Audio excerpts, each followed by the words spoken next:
Welcome to college football presented by Walmart. And welcome to the Big Ten on ABC. A rivalry renewed here in Lincoln. Finally, Husker fans get their opener. It's Colorado taking on Nebraska. Bob Wischusen, Brock Ewert, Allison Williams, and 90,000 plus of the Big Red all here to watch the opening game of the season in the Scott Frost era. Drink it in.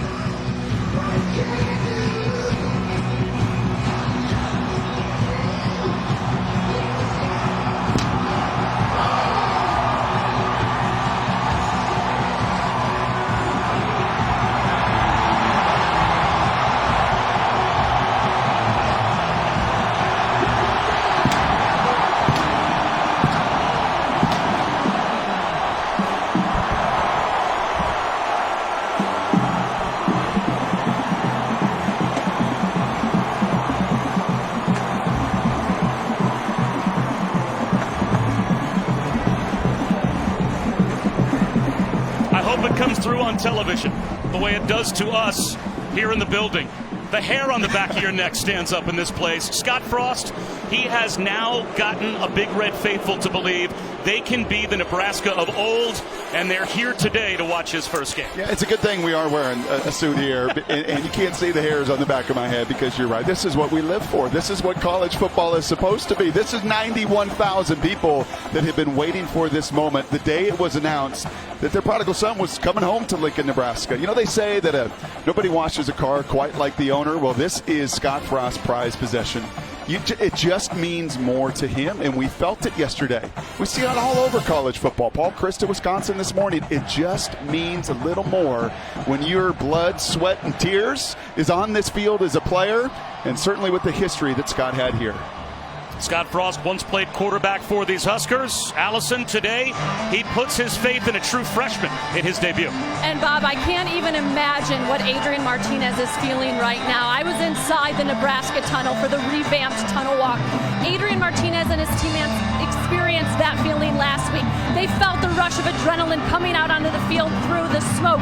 But then the game was canceled due to weather. Martinez told me it feels like an eternity since I've played. His last meaningful game, guys, was when he was a junior in high school. He said, I was so anxious to finally play, then sheer disappointment. But Coach Frost said that maybe all that pregame emotion could benefit his young quarterback, help calm down some of those first game jitters. But guys, his heart has to be racing right now. When he does take that first snap, he will become the first true freshman quarterback to start the season at Nebraska. And he will begin with the football. Nebraska won the toss. They didn't defer. They want to give it to their true freshman. They will receive. And this crowd is ready to explode.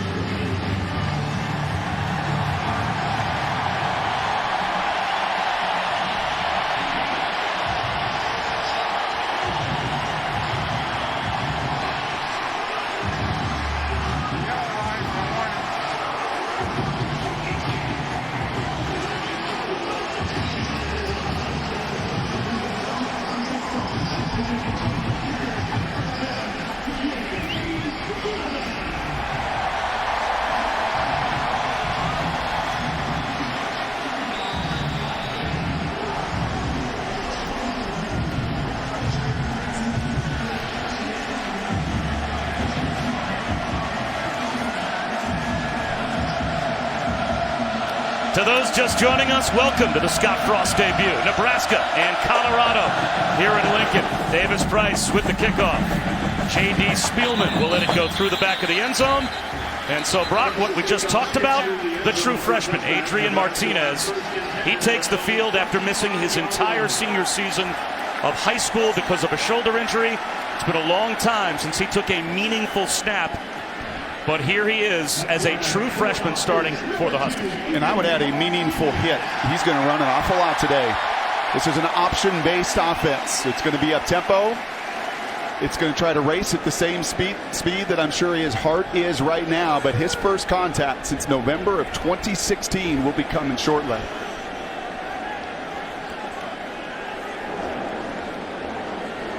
That's Greg Bell in motion. And they'll start on the ground with Bell. 6 yards on first down. And one thing Scott Frost did inherit from Mike Riley is a bunch of seniors up front. Redshirt senior, redshirt senior, redshirt senior, right in the middle of that offensive line. And those guys are key. 2 sophomores that are excellent tackles as well. Adrian Martinez has a supporting cast up front. Quarterback draw. First down and more. Martinez to midfield.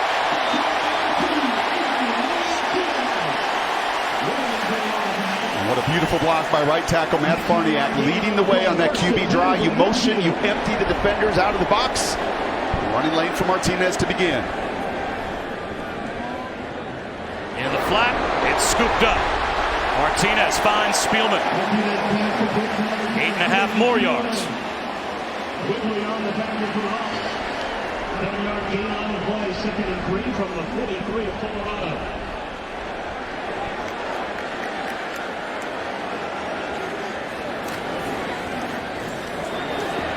Bell muscles his way for a Huskers first down to the 40-yard line. Now, the last time we saw Colorado and Nebraska on the field as conference opponents, and especially if you grew up with the old Big 8 watching these two teams play against one another. Yes, the uniforms look the same. The offenses and the tempo for both sides will not. But both teams are going to want to establish the line of scrimmage like they did for decades in this battle. High snap, hauled in, option run by Martinez. He'll keep it himself.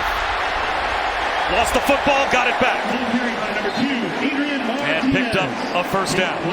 He took a mammoth shot. You wondered about that repaired right shoulder. Nathan Lamb, middle linebacker, Pac-12 player of the week, flying down the line there. And you can see a couple more Buffaloes coming in and trying to lay a lick as well. They know within the system Martinez is going to run, and when he runs, he has to be hit.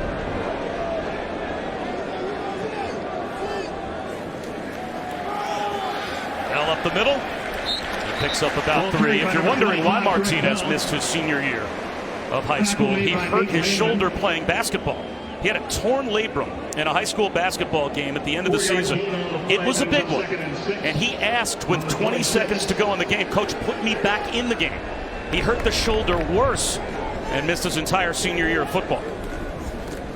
There goes Bell again. And a third down forced by the Colorado defense. That's a nice job up front. It's pretty remarkable when you watch, this offense and Adrian, just running it. Now, the advantage he has, like a lot of these true freshmen you're seeing in college football. You saw it at USC, at Rutgers, at Wake Forest. The opportunity to come in this spring and learn this system. But these situations will be the most difficult. Third downs, red zone coming out. Those are the most challenging part for a true freshman. Bell up the middle, lost the football. And the Buffs have recovered. Colorado gets a takeaway on the first drive of the game. Nate Lampman and Rick Gamboa sandwich Bell, and he coughs it up. But you can't do it much better than that. You hear it all the time. Put the helmet on the football. Helmet on the football. A group that couldn't do it very well last year gets it done right here. Nathan Lampman, Pac-12 defensive player. I love the calm. We talk about young players and the awareness and the calm in big moments. He squares those shoulders up. He puts the helmet right on the football. And an enormous takeaway for the Buffaloes.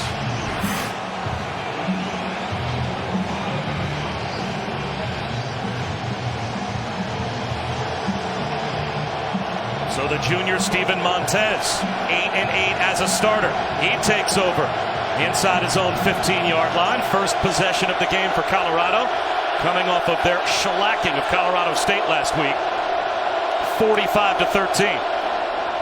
Play action and a little flip in the flat to KD Nixon. He breaks a tackle. He is a jitterbug in the open field all the way out to the 31-yard line. He picks up 18.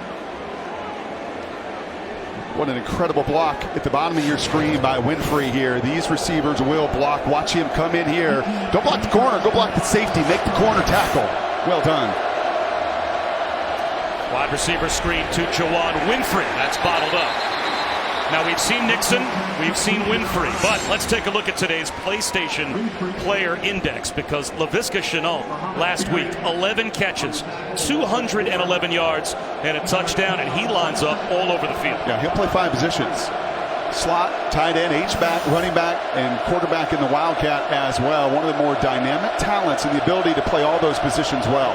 He's in the slot right. on 2nd down and 8. Montez flushed. He'll take off and run and gets a block. Slides to midfield or close to it and picks up a 1st down. Gain of 14. I don't know if that's a play Montez makes a year ago. You saw in the opener just his calm and his poise, an unblocked defender. Long conversation with his new quarterback coach. Oh, Roper just talking about understanding defense. Trick play. It's a flea flicker back to the quarterback off the reverse. Down the sideline for Chenault, who wins the jump ball at the 25-yard line of the Huskers. Oh, there he is. And there he is showing off some of his just dynamic athleticism. Get the ball to your best players in as many unique and different ways as possible. The fly sweep action and just a one-on-one. Bigger, stronger passer go up and make a dynamic play.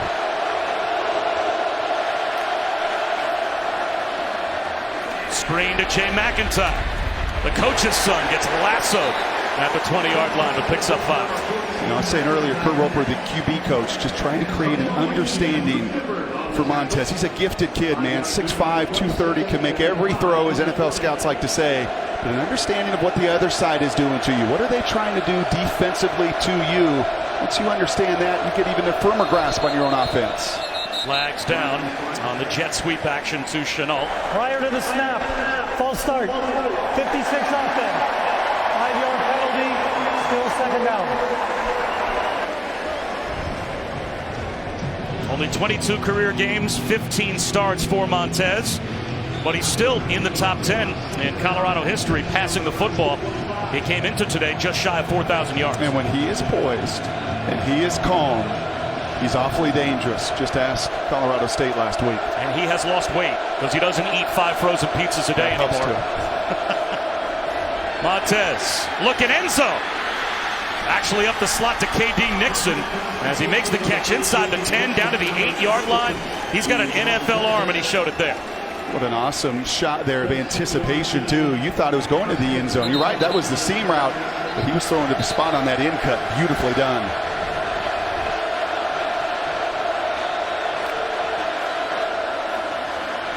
Kyle Evans. And the Huskers pile him up at the 6. Mohamed Barry led the charge for Nebraska. So you saw Nebraska go 20-20 right down the field as well. They turn it over. Here's Colorado that's going to march this ball. I think both of these offenses have an opportunity to do this throughout the day, but you've got to score in the critical situations. Montez might have gotten a free play, and he looks back pylon for Nixon. A hard count looked like it got the Huskers to jump. Defense offside, number 7 in the neutral zone at the snap. Half the distance to the goal, remains 2nd down. Yeah, you're going to see it here. It's a good job by Montez. Right, that snap. They don't use their voice anymore in college football. They use their hands. That used to be illegal. Right, as you saw quarterbacks with their cadence and with their voice, but not anymore with that clap. And they get Nebraska to jump a free play, just overthrown in the end zone, unfortunately.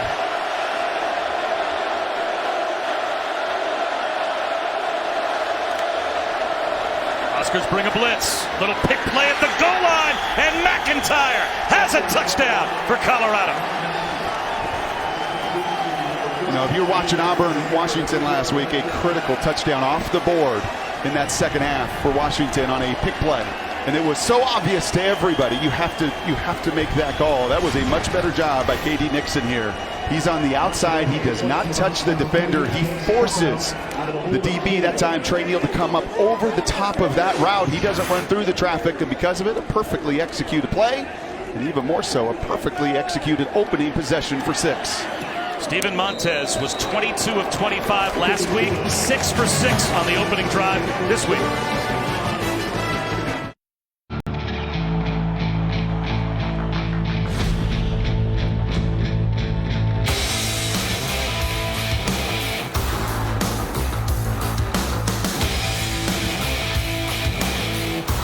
What does Nebraska week bring out of you? I'd rather be dead than red. Nothing better than old rivalry games. This is the renewal of a 120-year-old rivalry. The 70th meeting all time between Nebraska and Colorado. Of course, the last time these two teams met back in 2010 when They used to be in the same conference, no longer. Now can the Huskers answer? Spielman will bring it out. Flags everywhere as Spielman drags tacklers out to the 35-yard line.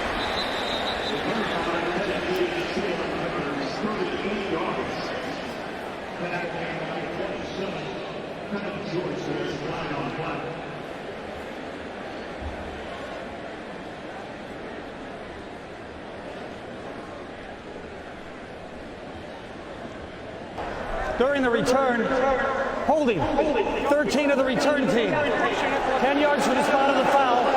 First down. So that will back up the Huskers. Our first chance to say hi to Cassidy Hubbard. Hi, guys. Now for the All-State Mayhem moment, a surprising Big Ten final. Eastern Michigan put together a 15-play final drive, and Chad Ryland kicked a 24-yard field goal as time expired to upset Purdue 20-19. Bob, Brock, Allison, back to you. That's a tough loss for the Big Ten to absorb. And another Big Ten school, Nebraska, down by 7 at home in their opener after they turned it over on the opening drive, and Colorado went right down the field to take the lead. Adrian Martinez, quick out to Stanley Morgan. And he is wrestled out at the 15-yard line after a gain of 5 by Dante Wigley. A 5-yard gain on the play. Second down and 5 for the Huskers from their own 15.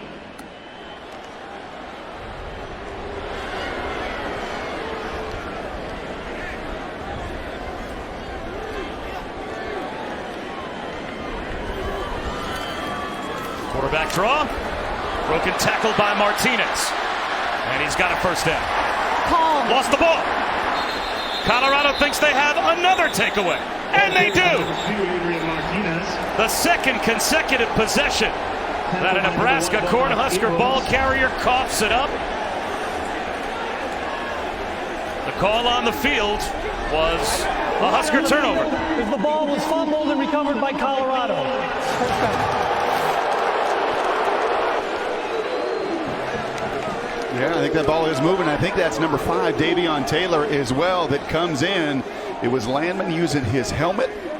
That time it is Taylor using that fist, that little punch, and just an awareness of where that football is, and it is starting to move before that left forearm is down. That call should stand. That's now 3 different occasions. And welcome to your opening game. These are some of the things that Scott Frost and his staff didn't have the fortune of playing last week and working through ball security and tackling maybe 2 of the biggest.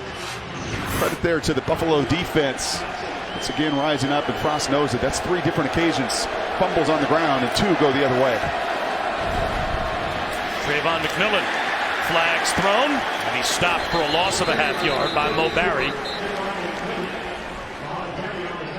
That could go against Nebraska as well. Hands to the face. Personal foul, illegal hands to the face. Defense number 96. Half the distance from the previous spot by rule. Automatic first down. Yeah, that's big Carlos Davis. You're going to see it right here, right in that action. And he just can't get his hand out. They'll sometimes let you get your hand up there, and then if you work to get it down, Carlos, they won't call that, but you have a sustained shot there under the chin. In obvious view, it's going to be 15 the wrong way for your team. And off to KD Nixon. 2 yards to the 10. Brought down by Mo Barry.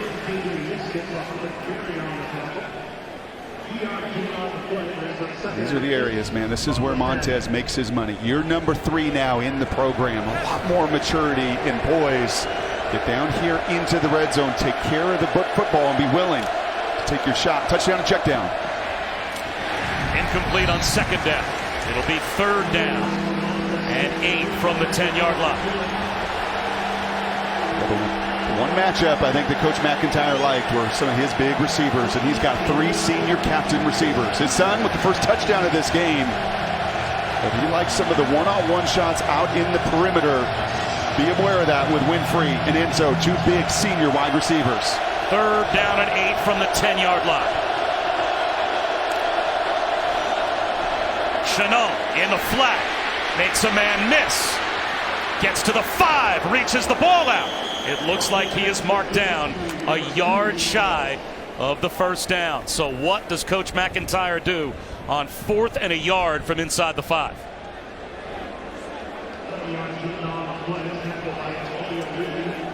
I don't see any kickers running on the field. Instead, I see an extra tight end coming on. And as for me in my house, I go up 2 scores. Especially in this building, as long as this game's going to be in so many plays. But Coach McIntyre has other ideas. Laviska Shenault lines up in the Wildcat on 4th down and a yard. Moves the pile. He's at the goal line, and he's in for a touchdown.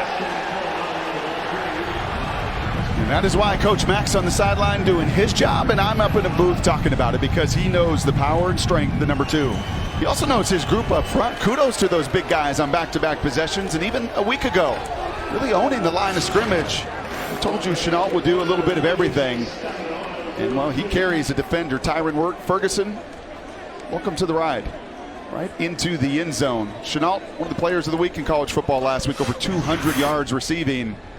And Scott Frost is saying, man, we're moving that ball, doing everything we want to do, but boy, you've got to value that football more than anything else.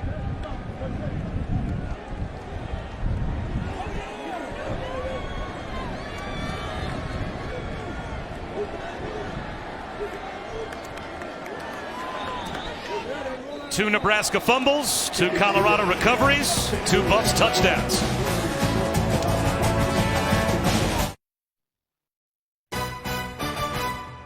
College football on ABC is presented by Walmart.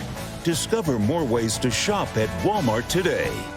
And in part by Mazda. Feel alive.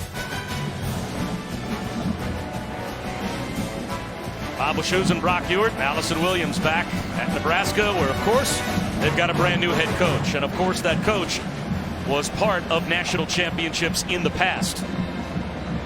They now believe that Scott Frost will take Nebraska back to where they used to be. Well, you have to hold on to the football to make that happen. And he already has teaching tape for his young team as they've turned it over twice. And both of the turnovers have resulted in Buffs touchdowns.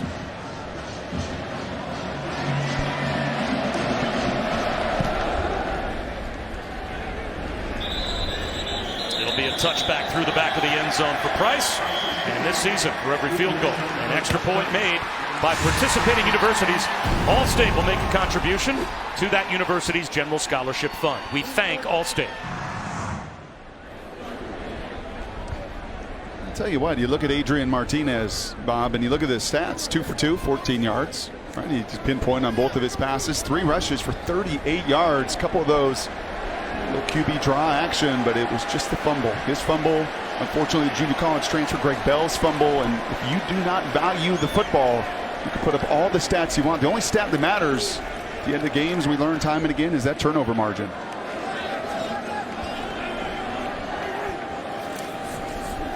Maurice Washington, true freshman, gets walloped after a gain of 6 by Gamboa. Calm and collected is how everyone describes Nebraska quarterback Adrian Martinez, and I can see why guys have been watching him after the first 2 possessions resulted in turnovers, and there's no signs of emotion or frustration. He just seems really focused, very businesslike. He comes to the sideline, gets on the headsets, talks to his coaches upstairs, and then he's right back with helmet on, ready to go to work. Well, his offense is moving the ball. They've got over 80 yards of total offense. But the 2 fumbles have cost them dearly as Mo Washington comes up a yard shy of a first down. So it will be 3rd and 1. I'll tell you what else you've seen from Colorado carry over from a week ago as they're flying around. I mean, Gamboa just hit the true freshman as hard as you're going to see anybody hit. We've seen Landman on a couple different occasions. This Buffalo defense here, maligned a year ago, couldn't stop anybody. A really hard time being physical. They've got more depth. They've got a whole lot more speed. I think when you've got that Mike linebacker right in the middle, and you see 53 there, Landman, son of a rugby player, actually born down in Zimbabwe and became an American citizen here recently, and just is a guy that is a difference maker. As you see Cole Conrad, the starting center, his way off the football field, but it just makes a world of difference. That Mike linebacker, strong in the middle, sets the tone for everybody. So Tanner Farmer will slide over to center. And Bo Wilson, a sophomore, will move into the guard position. And the anchor of that offensive line, those three seniors at center and at both guard spots, that's now disrupted with Conrad on the sideline. Levina Zigbo has the first down on 3rd and short. You saw the ball security there from the senior. You would expect that. Colorado has put a helmet on a football, has been punching that football out. And Zigbo there, with all of his experience, leading rusher from a year ago, 2 hands on that football as he plows through for the first down.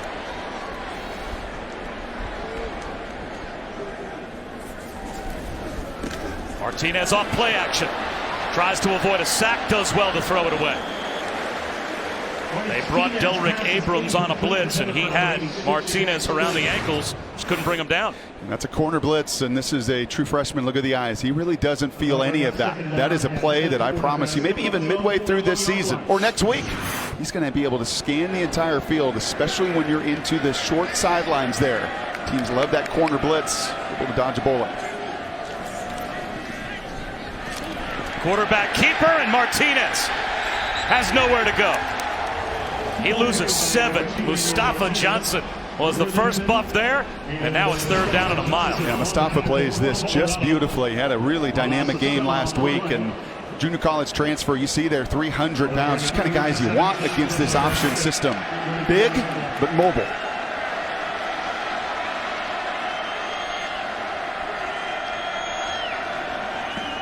Martinez well protected, fires a strike right at the first down marker.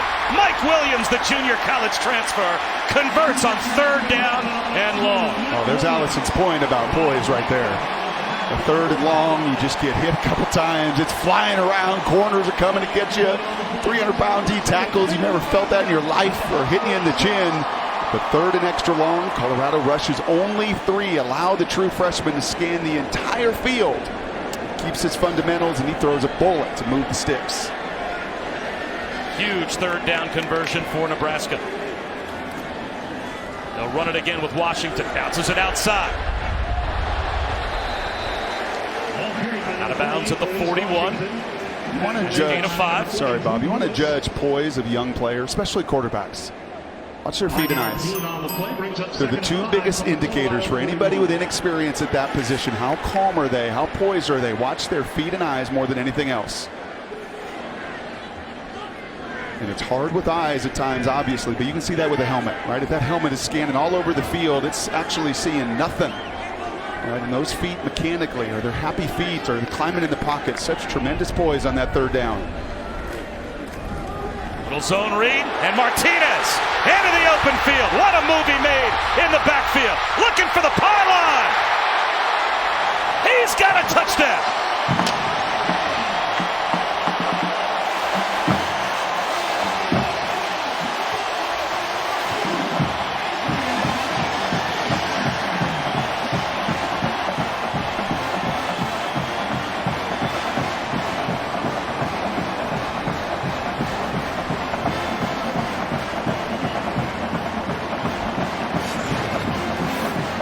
Option football, you got to win your one-on-one battles, and this time it's a corner.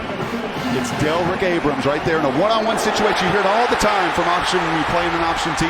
One-on-one tackles, you got to make them. And Martinez makes Abrams missed and shows off. Like Troy Walters, offensive coordinator, said, he may be the most dynamic and best runner on our team. He proved it on that play. No team dominated the 90s more than Tom Osborne's Huskers back in the '98 Orange Bowl. Led by Scott Frost, they took out Peyton Manning's Volunteers. Scott Frost, 60 yards on the ground, 3 touchdowns, added 125 through the air, and Nebraska would win it 42-17. Those truly were the glory years for this program and before, and they believe that Scott Frost can take them back. Well, a true freshman quarterback, Adrian Martinez, just got the Huskers on the board. Colorado with a lead of 7. Caleb Lightbourne to kick it deep.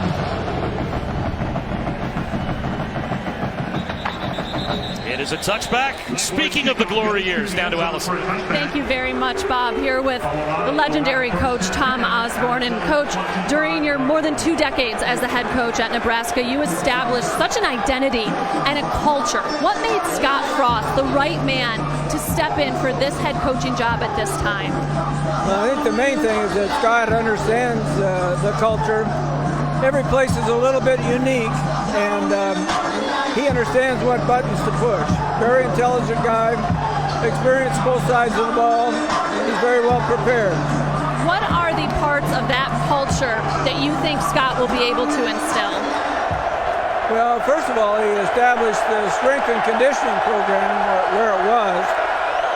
Also nutrition. And he's just a very intelligent guy. And I think accountability more than anything else. That you have to do certain things on the field, off the field to be successful. And he'll make it work. When you coached him back in the mid-90s, were there signs then that he would be a great head coach? Well, he's a very intelligent guy and very competitive. And, of course, what he did at Central Florida was pretty amazing. So I think that it'll be steady and it won't be immediate, but we'll see steady progress. Coach Osborne, thank you so much, and congratulations on the induction into the Nebraska Athletics Hall of Fame. All right, Allison, thanks very much. 3rd down and 7 forced by the Husker defense. Blitz coming. Montez sees it. Rifles one to KD Nixon, who can't hold on. And after the Nebraska touchdown, they force a 3-and-out defensively. Well, that's a pretty good throw. Just a little better coverage there from DiCaprio Boodle. I told you about some of those matchups on the perimeter. Colorado wanted to attack. Nice play from the corner there on 3rd down. And in case you're wondering if it gets loud in this place, that interview with Coach Osborne, pretty indicative of it, of what 91,000 can do. And I know a little something about it because in '98, yeah, I got smashed in this stadium. How'd that go for you? Not well.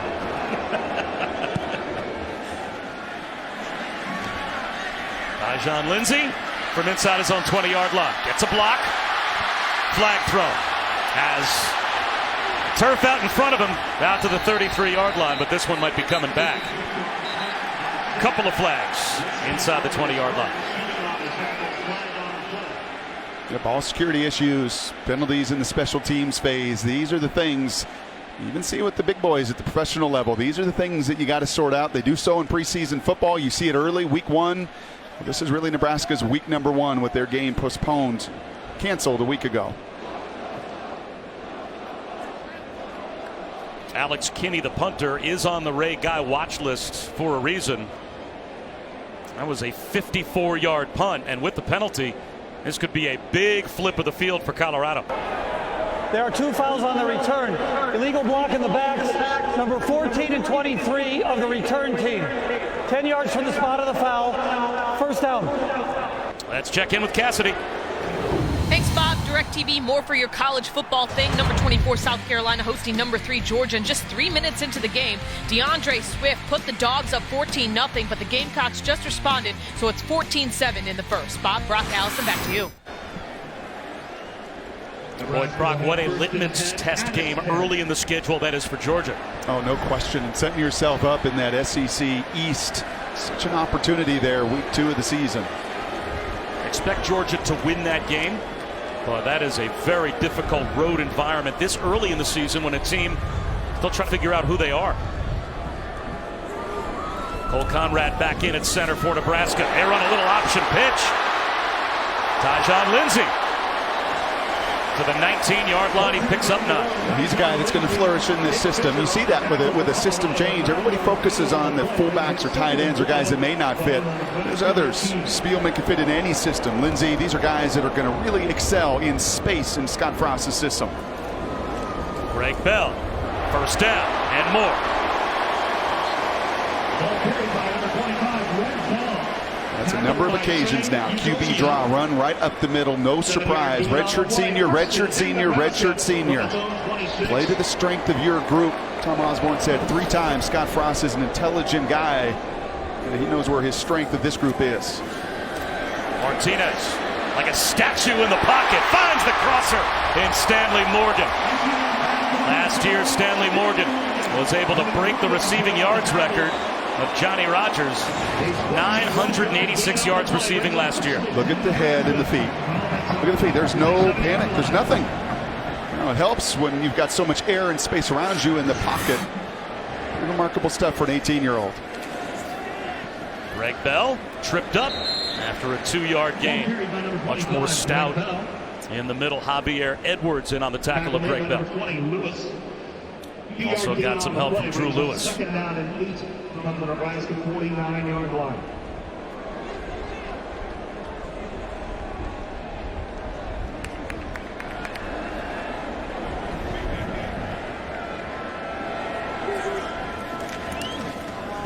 Bell across midfield for a gain of a couple. Greg Bell, when he was at Arizona Western Junior College, averaged a little under 115 yards per game over 2 seasons. So they think he can be an impact ball carrier for Nebraska. Anytime that ball is going sideline to sideline, number 53, Landman, he's having something to say about it. Big third down. Wide receiver screen, and that is read beautifully. Bell came back in to catch the screen, but that was diagnosed by Trey Udofia, a loss of 3, and Nebraska will have to kick it away. Yeah, that's really well done from the redshirt sophomore. They actually tried to show it away as well, almost a double screen on both sides of the field, trying to distract those eyes of those linebackers. And instead, a much better play from Udofia, staying right at the hip of that wide receiver and forcing the punt. It should take us down to the end of the quarter before the snap, and it will. After 1 quarter of play, how many momentum swings have we had already? A touchdown lead for Colorado.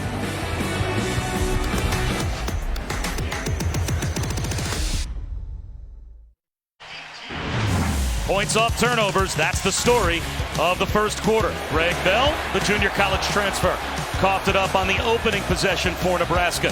Steven Montez found the coach's son, Jay McIntyre, for a touchdown. And then Adrian Martinez, the true freshman quarterback, put it on the ground as well. And putting it into the end zone was Laviska Shenault on a 4th down run. Colorado with a 14-7 lead over Nebraska as we welcome you back to college football presented by Walmart and the Big Ten on ABC. Bob Wischusen here with Brock Ewart, Allison Williams. Blackman inside his own 15-yard line with a fair catch. Good punt from Caleb Lightbourne. Time now for our Aflac trivia question.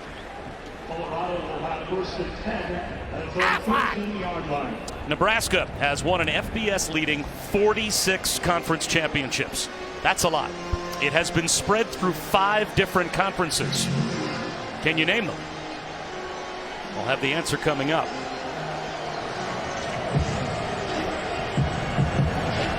You've got a chance to get 4. I don't think you're going to get the 5th unless you really know you're Nebraska football. Steven Montez off play action. Bottled up. And it looks like he got back to the line of scrimmage. Mo Barry got some help from Tyron Ferguson. And unlike Martinez on the other side, you're going to feel the air in that pocket collapse very, very quickly. And Montez does a smart thing. Don't put the ball in harm's way.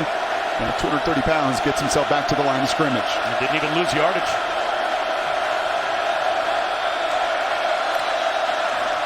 Another blitz. Montez able to beat it to McIntyre. Good one-on-one tackle, though, made by Trey Neal. It's a gain of 5 and brings up 3rd down and 5. And just listen to the noise that Colorado will battle on this 3rd down.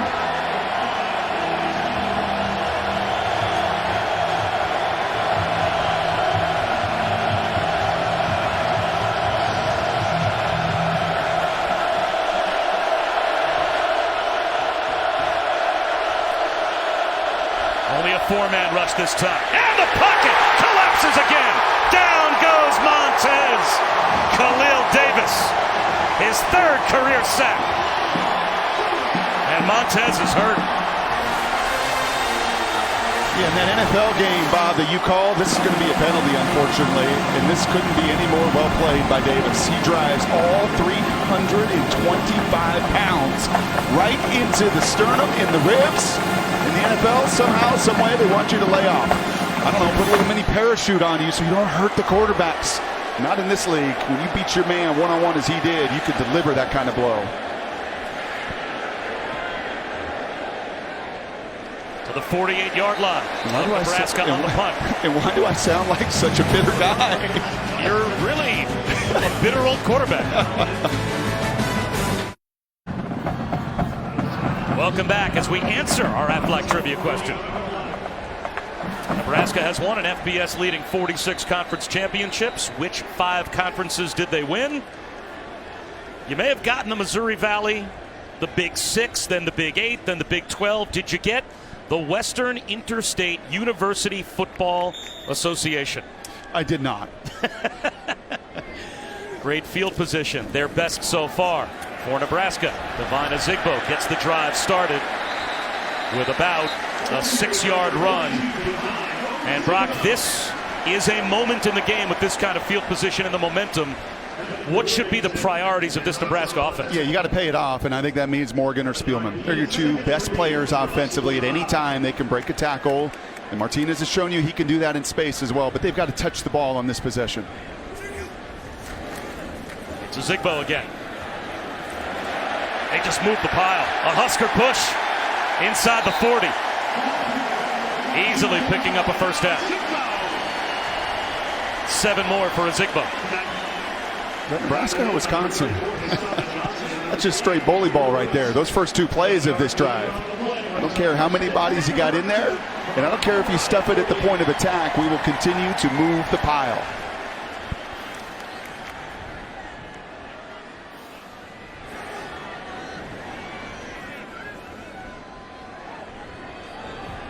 Listen to how quiet this place gets. It is as raucous as anywhere, and then it is silent like a library. When the offense is on the field. Play action for Martinez. Looking downfield. Extends the play and gets a block. Now he's in the open field. Turns a negative into a positive. Out of bounds at the 32. He picked up, actually the 31, picked up 7 yards. Bob, we're seeing the push that Nebraska has up front, and that is a testament to all the work they put in the weight room during the offseason. Scott Frost and his staff talked at length about the strides, the improvements they have made, the personal records that have been set across the board in the weight room, and you can see what a difference it's making on the field. Once again, they drive up the middle. Allison to pick up a first down. And once again, it is just bully ball by the Huskers. In case in point as well, Allison, is that quarterback. And the advantage when you can enroll early, about 16 pounds. Came in at 202. Is nearly 220 pounds right now. You get 4 meals a day. You get to work out. You've got some of the best resources in all of college football to continue to train and develop. Big part of this program's history. Ozigbo on the counter. Wrapped around the ankle. May have picked up a half yard. Well, I mentioned Wisconsin. Just watching them this morning. They're the best offensive line in college football. And this isn't yet, but size-wise, it's comparable. And that's what happens when you got a bunch of big boys that have committed themselves. A 2-time captain and left guard, Gerald Foster, is the best of the bunch. The 2 sophomores, though, may grow into being the best NFL prospects one day.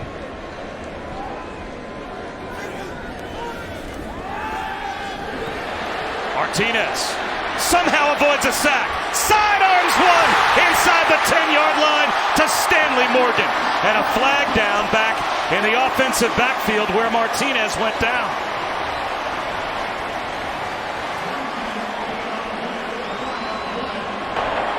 There is no foul for a low hit on the quarterback because he was not in a passing posture. He was a runner. Result of the play is a first down. How did he get away from Israel Antoine, the true freshman? Looked like he had him dead to rights. Yeah, he sure did. That's true freshman on true freshman. I thought maybe a hold in the middle of the line as you see the big nose tackle, but it wasn't. And what a phenomenal play for Martinez. Ozigbo on 1st and goal. Breaks a tackle. And the game is a point after away from being deadlocked on the Azigbo touchdown run.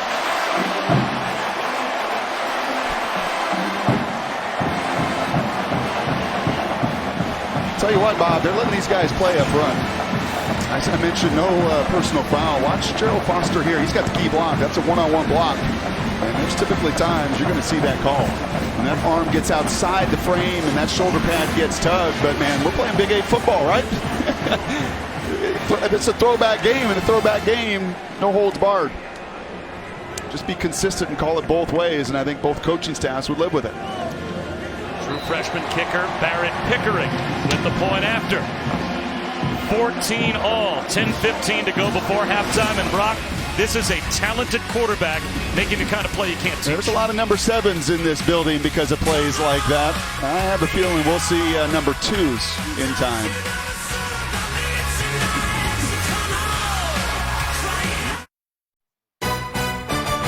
College football presented by Walmart on ABC is brought to you by Chevy. Chevy has earned J.D. Power Dependability Awards for cars, trucks, and SUVs. And Pacific Life. Experience the power of Pacific. You think they're excited to have Scott Frost as the head coach here in Lincoln? Just a little.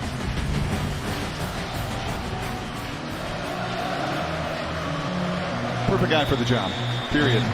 Gets it. Understands the culture of the program. And that's why so many, Matt Fitzgerald in Northwestern, Paul Chris of Wisconsin, go through the list of those guys. Jonathan Smith, way out in Corvallis, where I live in the Northwest. There's just something about a person that's been there and done it and understands the unique nature of what it takes to win in different environments. Well, Taco Bell is celebrating student sections and passionate fans like these by awarding the best student section of the year. The Nebraska Cornhuskers student section already on the watch list, and why? This is video we shot close to an hour and a half before the game started. And the student section was all but filled 90 minutes before kickoff. Go to ESPN.com/Taco Bell to see how your school can compete. You better get in early to compete with this group. If it could have been open Thursday, they would have been sitting there Thursday and doing their classes remotely. Full house diamond backfield to start this drive for Montez. Gives it to McMillan. Trayvon McMillan got back to the line of scrimmage and nothing more before he met Mo Barry. Yeah, Mo Barry's been active. Aaron Williams has been active after maybe the first couple possessions on the heels defensively. Again, no live bullets a week ago. This defense is flying. Flea flicker. Montez looking downfield. It's underthrown and broken up. It was a touchdown. If Montez can put it out in front of Jawan Winfrey. DiCaprio Boodle was able to recover, but only because of an underthrown ball. That's a couple plays now. Boodle's out in awareness. Third down. The big stop there on the little fade stop that time. Eyes in the backfield. He had a long way to cover, nearly an interception, and once again, this place is alive.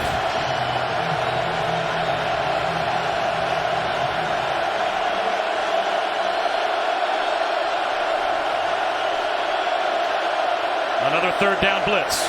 Montez, pump fake, and another sack.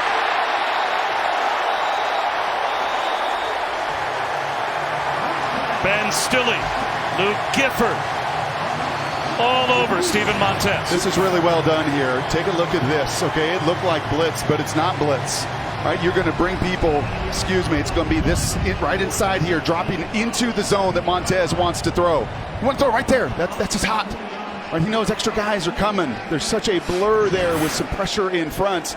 And instead, well done by Nebraska defensively, dropping right into that area where that ball needed to go. Tyjon Lindsey with a fair catch. Again near midfield. Great field position once again for the Huskers as they've scored the last 14.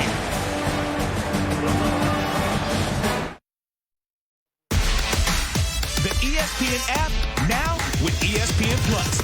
Get more ESPN and download now. It's Dabo and Jimbo squaring off once again. Number 2 Clemson on the road in College Station to take on A&M. 7 Eastern, 6 Central, live on the ESPN app. So you can watch anywhere, Clemson, Texas A&M later on tonight. Bob Wischusen, Brock Ewert, Allison Williams at Memorial Stadium. Maurice Washington weaves his way to about midfield, a gain of 4.5. Javier Edwards on the stop. Yeah, and there's a lot of flash and sizzle in this system, but it comes down to those big boys up front. You have got to, if you're Colorado, get off blocks, and they're not doing it. Martinez handles a tough snap, rifles one on the slant intended for J.D. Spielman. Incomplete. From Colorado's standpoint, Brock, how do you stabilize this game? To me, this third down here, with the way this game has gone, is an enormous down for this defense. There's no question. You've got to get off the field. You want to stop a tempo team, do not allow those chains to move the first time. Big play right here. Empty backfield. Martinez, slant, incomplete, looking for Morgan. Flag down. Looks like they've got Dante Wigley. And I think that's going to be the right call here. You know, we showcased earlier maybe some of those holds in the pit, but when you get out into space like that, Dante, beautiful route by Stanley. He just right at the top of that route has enough patience. Holding. Defense number 4. 10-yard penalty by rule. Automatic first down. There's some moments of truth, young wide receivers, to set up your route. It's not right at the line. Right, it's being able to take a breath, and when you've closed that cushion, you set up that route, and there's nothing Wigley could do but grab at Stanley Morgan right in full view of everybody. You see the hands around the hip, an obvious call.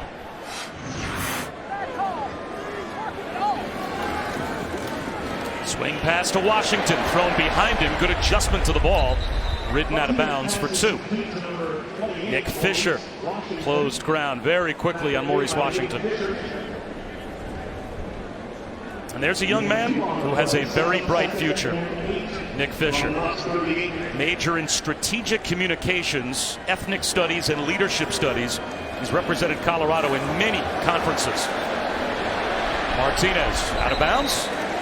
At the 35-yard line, Delrick Abrams, who didn't have one Division I offer out of high school, was there to push him out.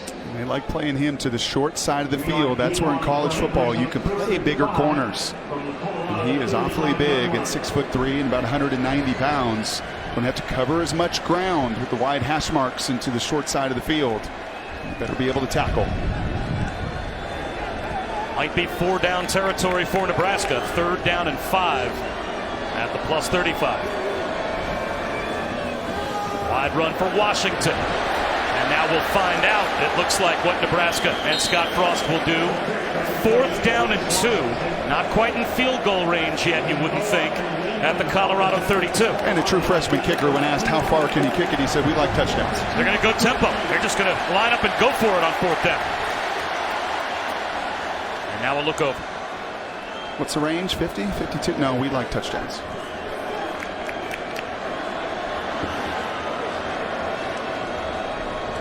A true freshman quarterback and a true freshman tailback on 4th down and 2. First charge timeout. So Scott Frost wants to talk things over. Will Nebraska go for it after all? We'll find out when we come back. Bob Wischusen, Brock Ewert, Allison Williams back in Lincoln. Nebraska is indeed lining up to go for it after the timeout, but they now have the senior running back, Devine Ezigbo, in there instead of the true freshman Maurice Washington. Brock, 181-6 rushing yards. If you're wondering why they're going for it, that number probably tells you why. There's no question, and 2 big tight ends in as well. Where would you go? I would trust my guys up the middle. Ezigbo. He is stopped short. Colorado gets the exact thing they need from their defense. And that is Nate Landman knifing through. And a stop on down. Yeah, it's Landman and it's Gamboa. It's those 2 linebackers that said enough's enough. I'm not going to sit here and be on my heels. I'm going to go attack the gap. You saw Gamboa. He shoots through that front side A gap. Landman is so poised in there. For all the praise of Martinez and his confidence and his cool, you're seeing on the other side with a first-year starting linebacker in Landman that's equaling it in a big-time play from those 2 backers. So decisive. Both of those linebackers getting penetration and exactly what the Buffs needed. Now a jet sweep to Laviska Shenault. Now Out to the 38-yard line for 5. You just love the massive emotion swings. Is Chenault a little slow to get up? Just the momentum and the emotion that can swing in college football so wildly.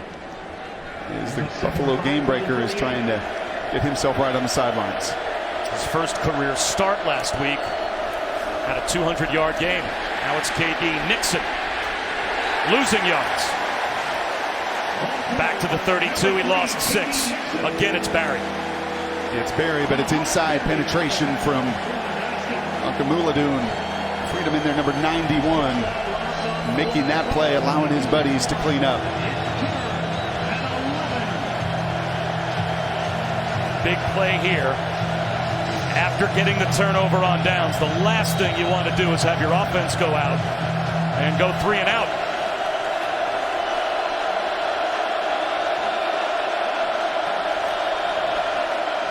Here comes the blitz. Montez flags down.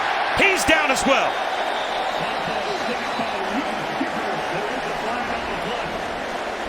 Luke Gifford was all over Steven Montez. Holding. Offense, number 21. Penalties decline. Result of the play. 4th down.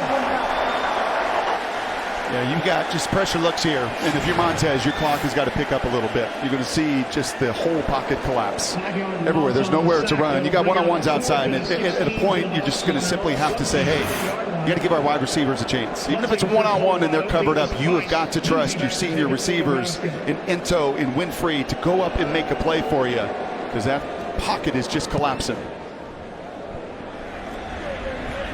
Returnable for Lindsey from the 25. Down he goes. What a punt. And what a tackle on special teams. Kabion Ento got down there to make the stop. Week 1, ESPN, Monday Night Football. It's a doubleheader that kicks off with the Lions and the Jets in the Motor City at 7:10 Eastern. And then at 10:15, Jared Goff, Todd Gurley, and the Rams in Oakland to take on John Gruden's Raiders. And Chucky's debut. Both games will be simulcast on ESPN2 in Spanish and available on the ESPN app. Speaking of young quarterbacks, you got a young one starting there for the Jets, don't you? Yeah, he's really young. Like the youngest since the merger. Sam Darnold will be the Jets starter on Monday night. Spielman with a stiff arm.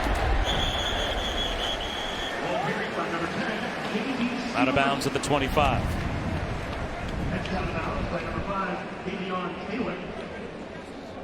4-yard gain on the play. Brings up 2nd and 6 from the 25.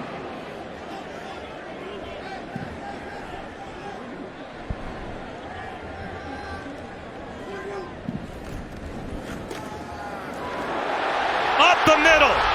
Into the open field is Greg Bell. The Buffs track him down.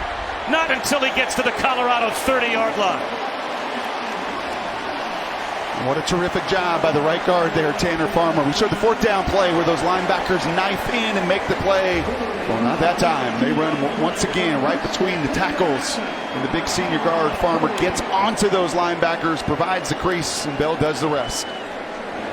45 more for Greg Bell on that play. Martinez, swing pass to Ezigbo. One-on-one in the open field. And Ezigbo is brought down. Might have lost a half yard. Great one-on-one tackle by Rick Gamboa. Yeah, Gamboa is showing up. The 2-time captain on that side for Colorado. You got 2 good linebackers. I talked about Landman earlier. He's got a senior right next to him, and those 2 make a difference for you. 72 players have gone by the 200 tackle mark in Colorado history. Gamboa the latest. Ezigbo up the middle for 5. So another big 3rd down here, forced by the CU defense. This Colorado defense has just been on the field seemingly this entire first half, certainly the last quarter and a half. You can see hands on hips. And just look at the rushing damage it has done there, and that wears on you.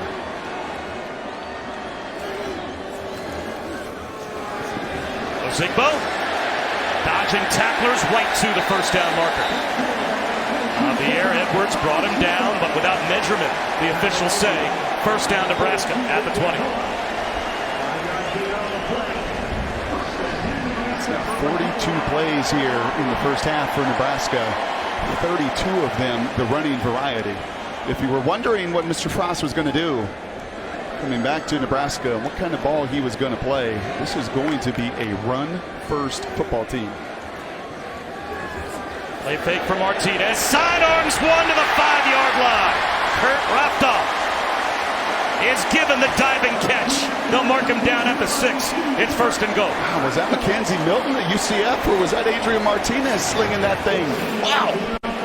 Just finding a way out on the run. You can't set your feet, can't square your shoulders. You just fling it and wing it to the 5.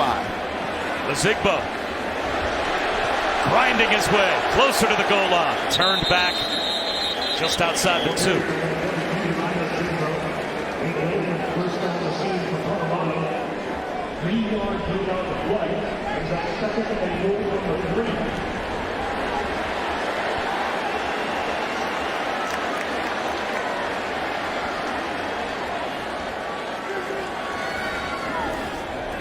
A keeper for Martinez, and an easy Husker touchdown, his second of the game.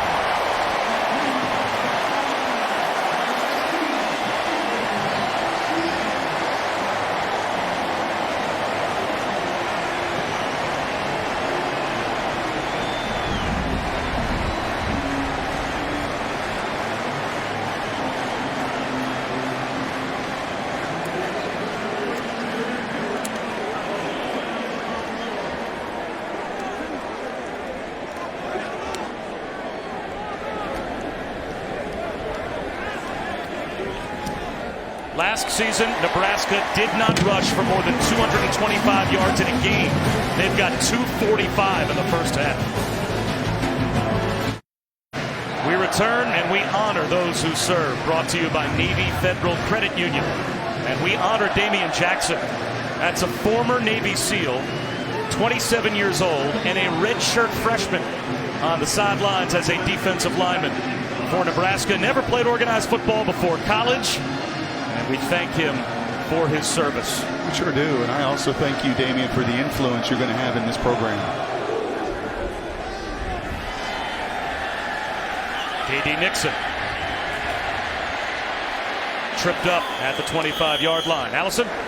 Well, guys, this stadium was built to honor Nebraskans that gave their life serving in the armed forces. And this year, as a special tribute to the 100-year anniversary of the end of World War I, they have a POW MIA chair. It will be empty for each game, but there will be a guard. And today's guard is retired Lieutenant Colonel Stephen Fisher. He served over 30 years in the Army and the Air Force. He won the Purple Heart in 2011. And guys, I spoke to him. He's all Nebraska today, but he went to Oklahoma, so he is a bit of a fan divided. But he's all about the Cornhuskers today, and very honored to be here next to the POW MIA chair. And we are honored to bring you his story.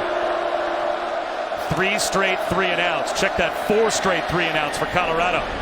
McMillan in the open field. And this is an offense that's desperate to get something going. And Brock, I would have to think the message from Mike McIntyre and the coaches on the Colorado sideline is, guys, we're down by 7. It might feel like we're down by 27. We are down by 7 points. 2 minutes to go in the half. Score a touchdown before halftime and start the game again. And there is the first down in the last 5 possessions for Colorado.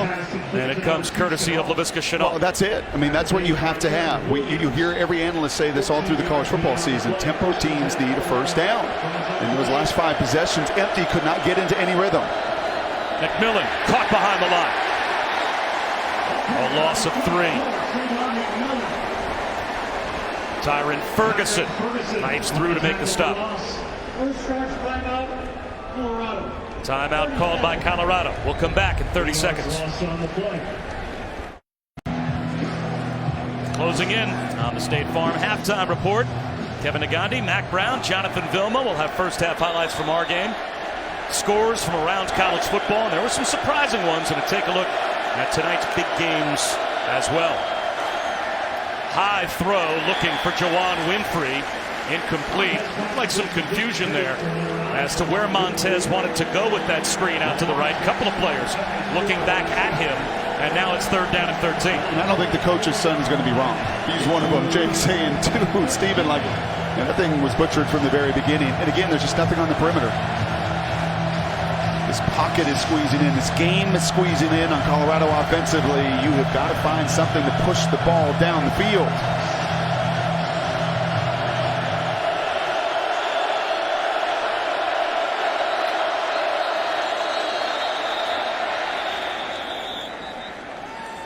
Prior to the snap, second charge timeout. Colorado, 30 seconds. So the Buffs call a timeout before the snap, and that gives us a chance for another update with Cassidy. Thanks, Bob. Carmex Drive, what's possible update? Notre Dame struggling against Ball State early. First play after an interception, Tony Jones Jr. with a 31-yard TD run creates a little more space for the Fighting Irish, now up 14-3 in the second. Back to you guys. All right, Cassidy, thanks very much.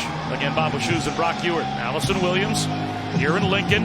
One of the great scenes in college football, and they have been rocking ever since the first 2 possessions of the game.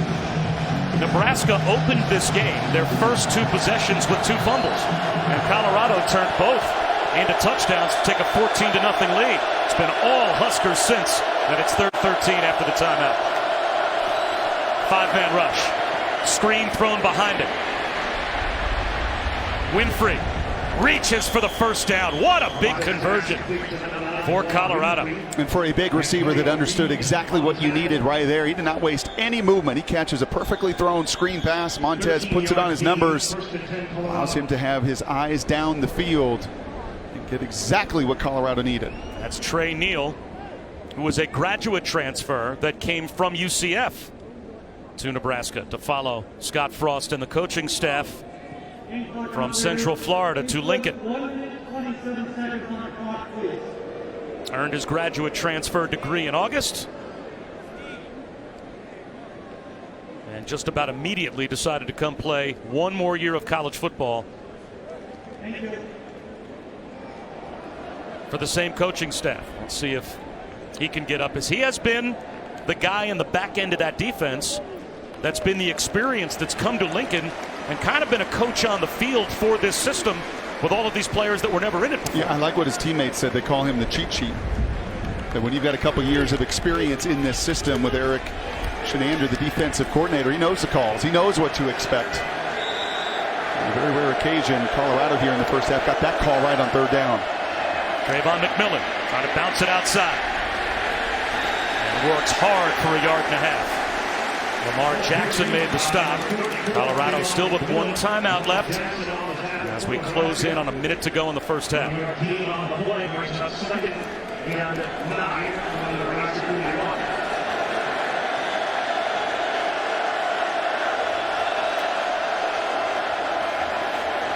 Montez tucks it under. Gets loose. Inside the 30. And he'll run out at the 25-yard line. Now with 50 seconds to go and a timeout, 16-yard scramble, Brock, that puts them at least in field goal range. Yeah, that's huge. And you want to slow down a group that's just pinning their ears back at a time they just rushed 4. But he says, you know what, if the freshman on the other side can do it, and I know the impact it can have, Montez a good enough athlete to do the same.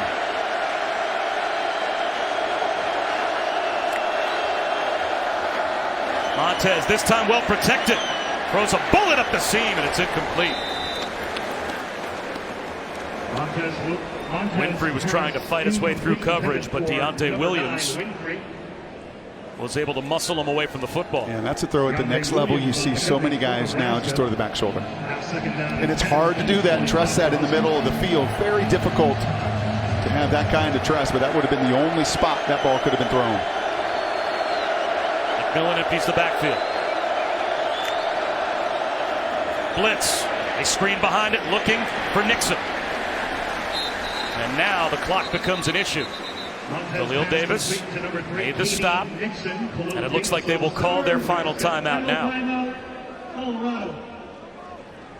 Dabo Swinney and number 2 Clemson face a tough non-conference road test against his old friend Jimbo Fisher and Texas A&M. 7 Eastern, 6 Central, live on the ESPN app. You can watch it anywhere. Clemson and Texas A&M. That is going to be hot and humid. And man, was it hot at game day, and they're expecting rain tonight. And there's a couple red hot quarterbacks right there. I expect to see more Trevor Lawrence. You know, this is certainly Kelly Bryant's job, and he has earned it. But kind of like we've seen at Alabama, eventually talent wins out. And Trevor is so immensely gifted. Yet another true freshman. You know, this is why I think the Adrian Martinez story isn't so uncommon as you're seeing it over college football, whether it's Trevor Lawrence there or the 4, 5, 6 true freshmen that are starting and getting their opportunities. Now, take me inside the play call here for Colorado. 38 seconds, big third down. You're out of timeouts. You do not go backwards. You do not take any sack. You get the ball out of your hands.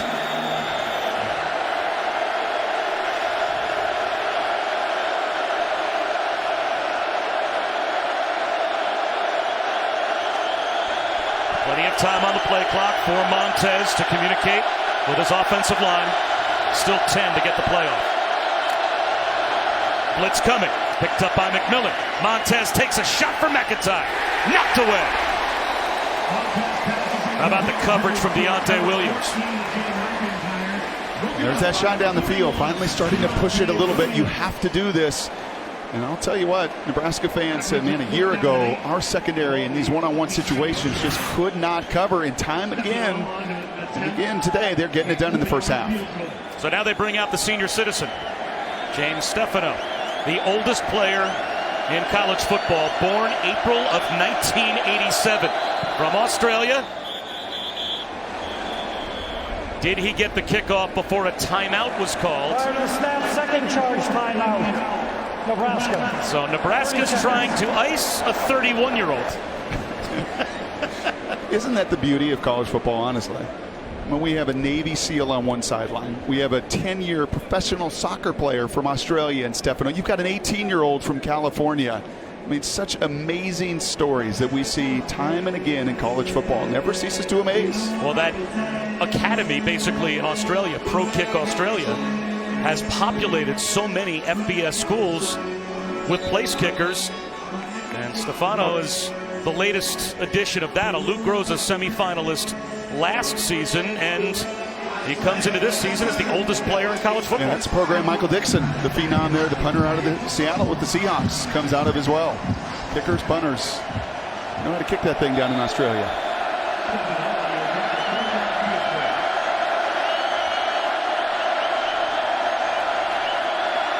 After the timeout,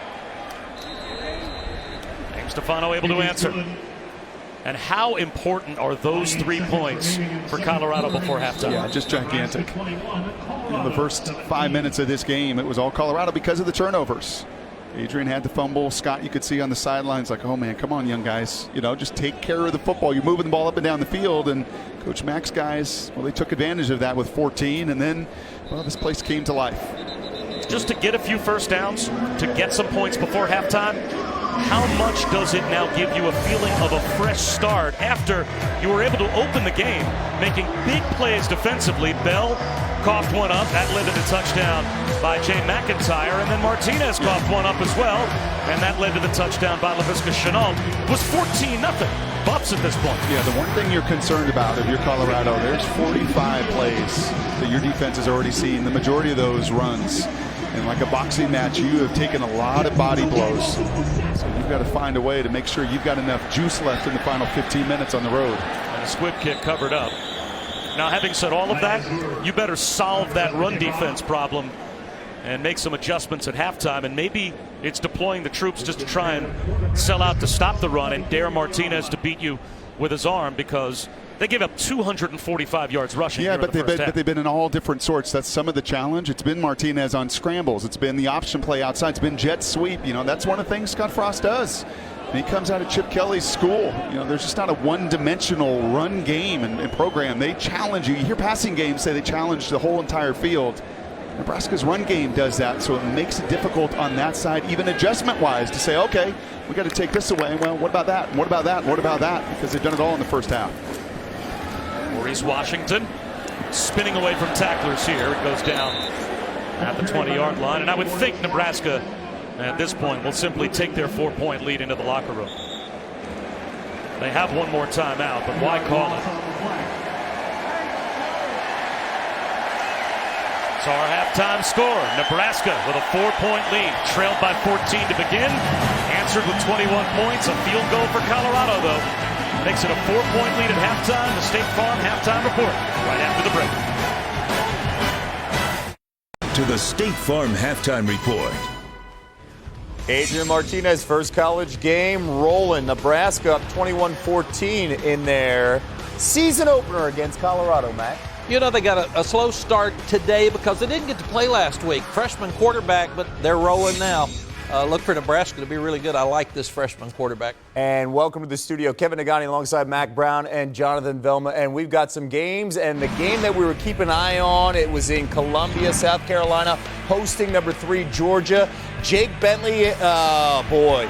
Not the way to start off the game right there, Kev. You got DeAndre Baker with the touchdown. Georgia's defense was playing very, very well, but they're getting a little bit tired. Georgia's offense not helping them out. What's up with guys before I they don't go get in the it. end zone? If it were me, I would take that ball, I would give it to my mom, and I would keep it. I have no I idea think why they're they looking dropped for it. their girlfriend. They forget where the line is. They get a little tricky here. Brian Edwards, the Debo, Samuel in the end zone, 13 yards. Right now, it's 17-10 Georgia. Arkansas State against Alabama, third meeting, and Tua Tagovailoa to Jerry Jeudy. Bye-bye. You know, the thing you see about Tua is he can throw the ball downfield. He's got great confidence. He's hard to tackle. But that's the difference in him and this football team right now. He is throwing deep balls very accurately. 3 touchdowns, no interceptions. We just talked about his body language reminds us of a Brett Favre-ish type of body language. Loves to throw it, loves to sling the ball downfield.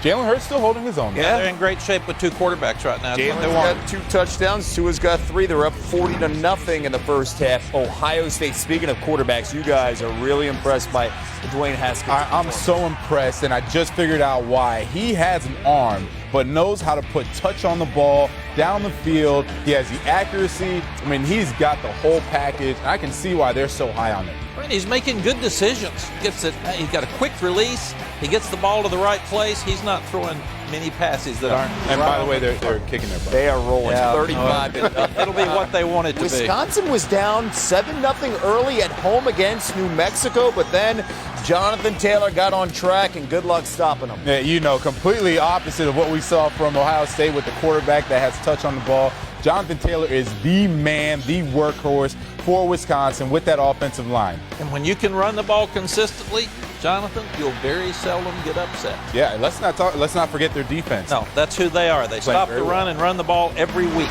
Taylor 253 on the ground. Wisconsin rolls. Meanwhile, Notre Dame slow start against Ball State. You see Tony Jones Jr. 31 yards here to the house. Well, big win over Michigan last week. They've been bragged on all week. Don't have a lot of respect for Ball State in their minds, so hard to get started, but they'll win big in the end. 14-6 right now in the first half. Meanwhile, look at this. Russell Westbrook, Trae Young, fine basketball players watching football programs, UCLA and Oklahoma. Rodney Anderson going in for the quick score. Chip Kelly looking for his first win as UCLA's head coach. They got the first touchdown, but then after that it was all about Anderson and this offense. All Oklahoma, their offense, they're frankly just too talented for UCLA. Chip has some players, some young players he can work on, but Oklahoma's too good, too talented. And that guy right there, Kyler Murray, you see how he sits in the pocket, patiently waiting, throws a nice ball. That is the reason that they're going to be in the hunt for the college playoff. Well, he's been so accurate, and they're playing better defense, Jonathan, than they did last year. How could I miss that? Anderson dealing with that knee injury, had to go to the locker room. Meanwhile, Kyler Murray in control, Oklahoma looking good. Meanwhile, Oregon against Portland State, Justin Herbert to Jalen Redd, 18 yards, the Ducks on the board. Boy, I like this offense, their speed and space, but you got to love what you're seeing out of Justin Herbert. He's accurate, and he is fast. I think he's one of the better quarterbacks in the country that nobody's talking about. Tabari Hines, I mean, they've got some weapons. Look at those wheels. He's a freshman now. Look at him go. Oregon can run. Travis Dye going in big, 62-14 right now. And Oregon rolling. Speaking of rolling, this score was a little surprise because Houston opened things up against Arizona. De'Aaron King finding Romello Booker wide open. King in this game, 6 total touchdowns. This was a butt whooping if I've ever seen one. A completely uninterested team in Arizona. Houston laying it on them. They look good in this game. Well, an important game for Houston. Kevin Sumlin coming back. Power 5 team. Huge win for the Houston. Someone 0-2 for the first time in his career.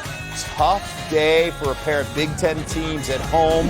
Different story for Michigan getting back to their bread and butter. The State Farm Halftime Report is brought to you by State Farm, here to help life go right. You're watching the State Farm Halftime Report.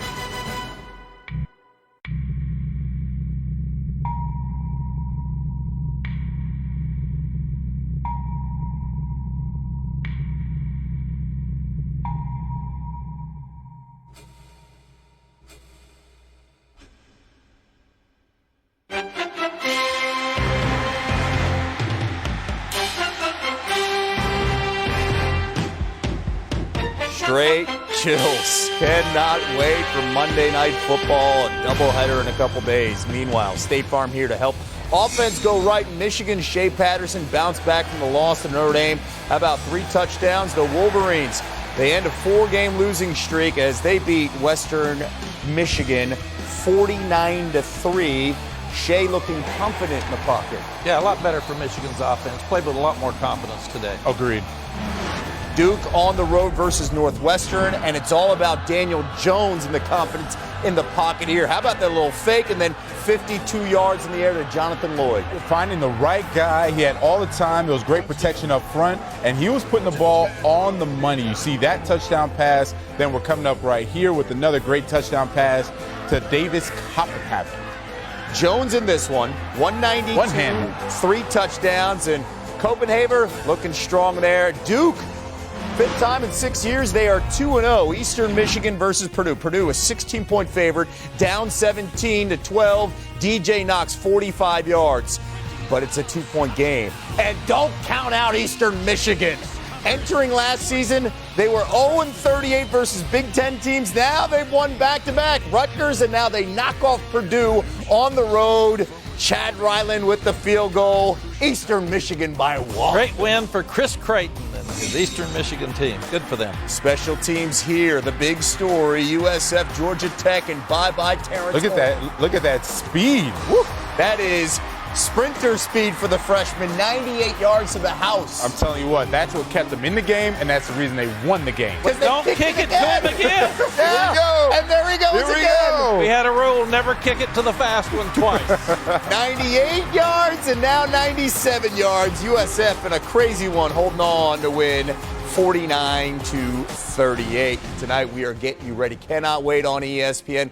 7 Eastern. It is Clemson, number 2 in the land, going to Aggieville.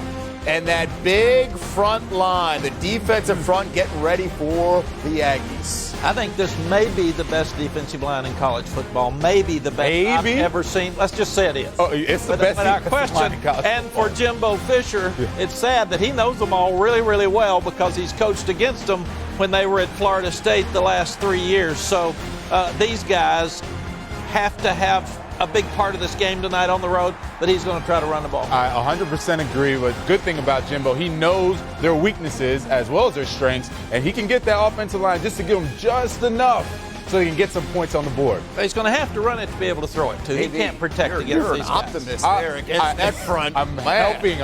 Give him some motivation. Our ABC game tonight, Penn State Pitt, Keystone rivalry. More after this.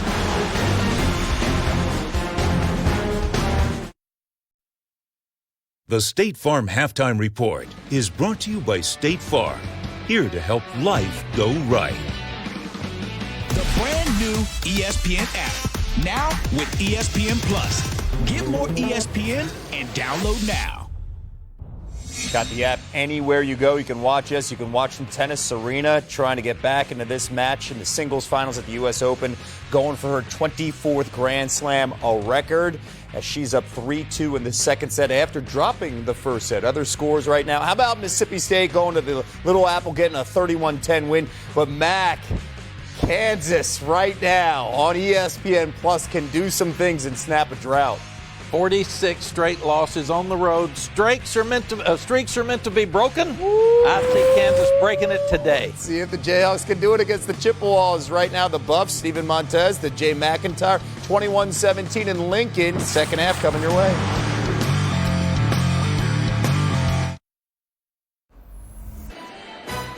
Welcome back to college football presented by Walmart. And welcome back to the Big Ten on ABC. Just about set for the start of the third quarter in Lincoln.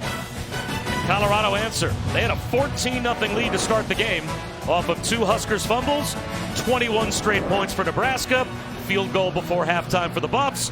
We've got a close game, although is it? Bob Wischusen and Brock Ewart, Allison Williams will join us in just a moment.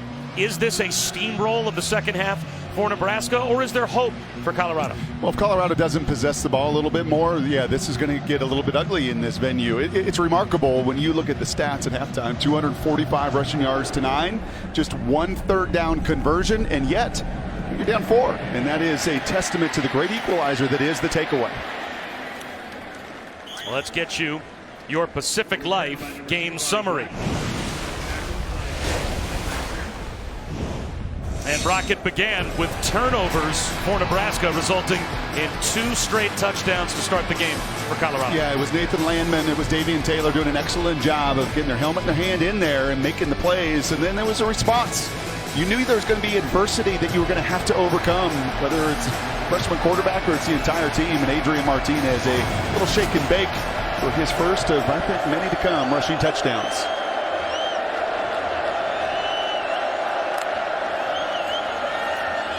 Montez with a swing pass to Kyle Evans to start off the second half. And a good gain on first down of 9. How important is this first possession of the second half for Colorado? You have just got to own the ball. I know you're a tempo team, and you don't get out of who you are, but possessing it in the less snaps for your defense in the second half, the better opportunity to win.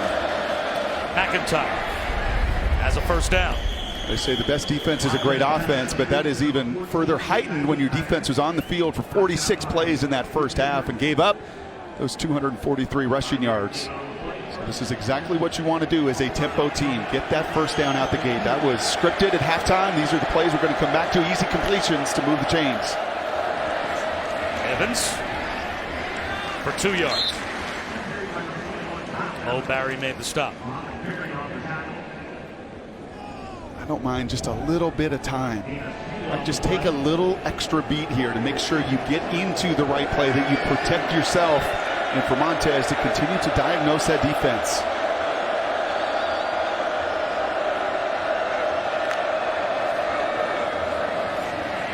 Evans up the middle, close to a first down, and you mentioned Montez diagnosing the defense. That extra push looks like it got Evans the first down. A lot was made about not only Montez playing for Mike McIntyre, who recruited Eli Manning to Ole Miss, a disciple of David Cutcliffe. Kurt Roper, the quarterback's coach, also a pupil of Cutcliffe, as he coached with him at Ole Miss and Duke. Evans for 4 more. But Steven Montez went to the Manning Passing Academy, and he got private time with Peyton and Eli. Now, you spent 2 years with Eli Manning, or rather with Peyton Manning, pardon me, as the backup in Indianapolis. As Montez looks for some room, what do you think he takes away, or any quarterback, if you just have a half hour to 45 minutes with the Mannings, Peyton specifically? Attention to detail. I mean, it's as simple as that. In every last detail of not just your game, but everybody on your team. And then when you really take the next step, you start to know what everybody on that other side wants to do. And that has been the real push in his junior season.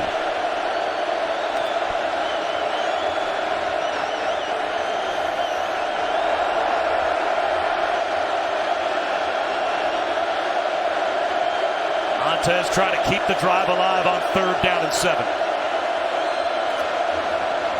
4-man rush. Long throw to the sideline, on time to Jay McIntyre. And guys, you're talking about the time that Steven Montez spent with the Mannings at their passing academy. He told me that they made him realize not that just that he had to just watch film, right? He was only watching film an hour or 2 a week last year. Now it's an hour or 2 a day. But how he watches film, he said, if I wasn't taking notes, I learned I was doing it wrong. They taught me how to watch film. The previous play of a catch and first down is under review. Well, it looked like a clean catch by Jay McIntyre. But talking about the film that Steven Montez watches to prepare, as tutored by Peyton Manning, well, we're going to take a look at some film here and see if McIntyre had control of the football. Clearly feet down. Out of bounds. I'm not sure what about that is up for debate. And the only thing they could buzz down, remember college football, every play is reviewed. Was he bobbling the ball? Did he gain possession before his feet in? I think from that view, the view we have, pretty obvious. After review, the receiver did bobble the ball but regained possession with a foot in bounds. The field is confirmed. First down. That was confirmed. That's a big third down, by the way, and not a surprise to go to Jay McIntyre in that situation. And one of the rare times that Steven Montez has seen some soft zone coverage. It was so much man in your face, that pocket collapsing and pressure. And on that play, just a four-man rush, zone coverage, a beautiful corner route to the sidelines, thrown underneath that zone defender that couldn't get to it. Evans up the middle. Driven back by Khalil Davis and Barry after a gain of 2.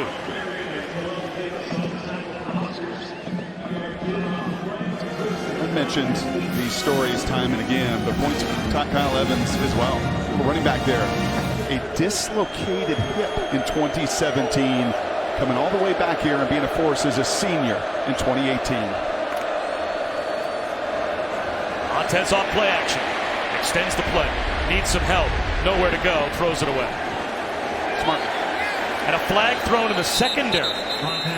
The only receiver anywhere on Montez's side of the field was Juwan Winfrey. He got tangled up down at the 10-yard line. Holding. Defense number 21. 10-yard penalty. By rule. Automatic first down. That's the first time we've heard. No grounding.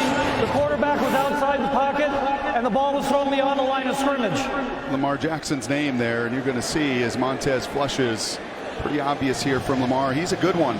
He's in his hip pocket, but right here when that receiver breaks away, pull that jersey, that's going to be an obvious call. That Brock's clicker thing is fancy. Yeah, it's dangerous. First and 10. Knocking on the door of the red zone for the Buffs. Swing pass.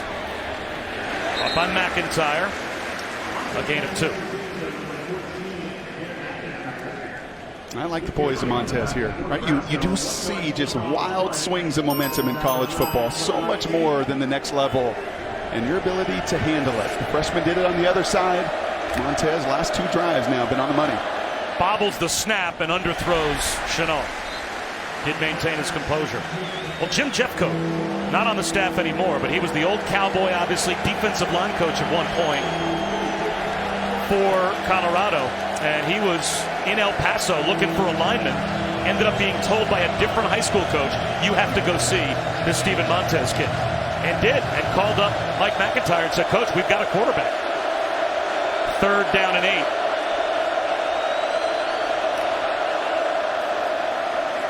Montez looking for the back left pylon. Incomplete. A.D. Nixon, the intended receiver. And it'll be a field goal for Colorado. So this has to be one of the more encouraging signs for a Cornhusker fan that saw these corners a season ago picked on, broken. Even Lamar Jackson said, yeah, I didn't have a lot of confidence last season. Had to get a refresh mentally. Boodle. Jackson had been excellent in those one-on-one situations in the perimeter. That time it was DiCaprio Boodle with perfect coverage. So to try and make it a 1-point game. Stefano from 35 yards out. And he's 2 for 2. A 1-point game in Lincoln. Points again for Colorado. Welcome back. We have a 1-point game here in the 3rd quarter in Lincoln. We got a hog tackle. That's what Colorado head coach McIntyre told me at the half. He said, we practice it all the time. It's hog tackling. It's getting low. And so many times in that first half, we were way too high on guys. That led to missed tackles, slip tackles. He said, we make a few more of those, and we would be up at the half. But they didn't, so they went in down. But he said his guys were ready to play to start the second half, and we saw him get a field goal on that first drive, guys. Well, Nebraska has run for 243 yards. I have a hard time believing it comes down to just a few missed tackles. as Spielman brings it out, but that's certainly the message you have to try and deliver to your young team. As Spielman brought down at the 15-yard line. Again, we check in with Cassidy.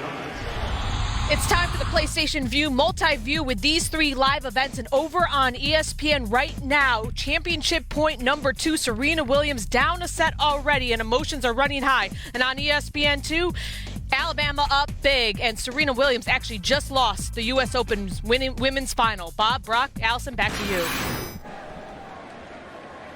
Wow, talk about an upset. Serena goes down in Flushing. And we've got a 1-point game here in Lincoln as Colorado has come back with a couple of field goals.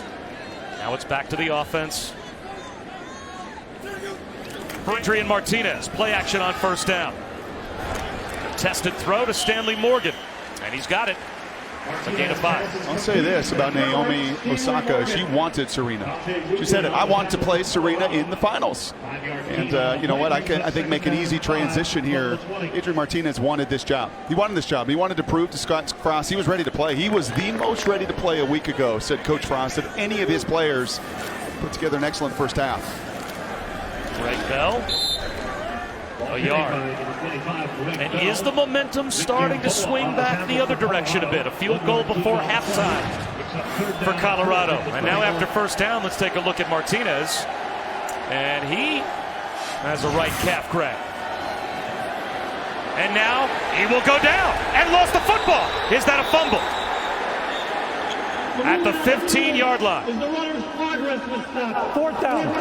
And that is a very important call by the officials. The announcement was that the runner's forward progress was stopped. Well, that's not reviewable. So even if you feel like he's losing the football on the way down, you can't rule this a fumble because forward progress is not something that you can review. Yeah, that's a wonderful play from Johnson. Cannot tell if that ball is coming loose. I think that left forearm is down before the ball comes loose anyway. That's first sack. And you want to talk about a hog tackle right there? Is Martinez, I think both calf and his wits trying to gather them right there. That was a pretty darn good example of it. You wrap and you do not let that quarterback or that running back loose. Offense, 5-yard penalty, fourth down. Well, just before the sack, Brock, talking about the momentum in this game. Right before halftime, Colorado gets points. They make it a 4-point game. Then they come out to start the third quarter, methodically march down the field, stalled, but got 3 more to make it a 1-point game. And now Nebraska with a 3-and-out, punting from the end zone. Motion everywhere.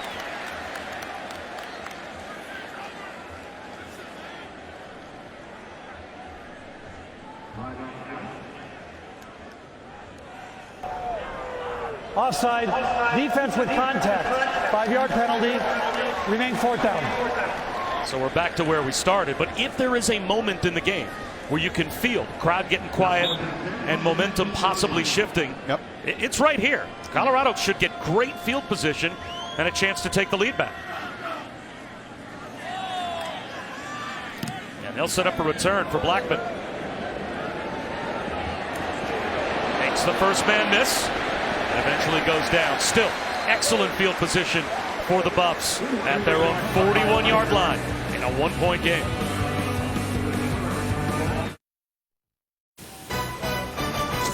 College football presented by Walmart on ABC is brought to you by Nissan, innovation that excites, and Geico. 15 minutes could save you 15% or more on car insurance. Takes some effort to fill up all those balloons. And when Nebraska scores their first touchdown, this is what happens at Memorial Stadium. This is the scene in the first half as the touchdown balloons released.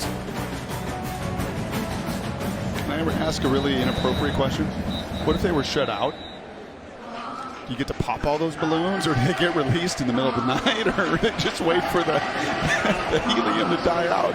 It's a good thing that they don't have that issue here. That's the coach's son always thinking the downside. I'm sorry.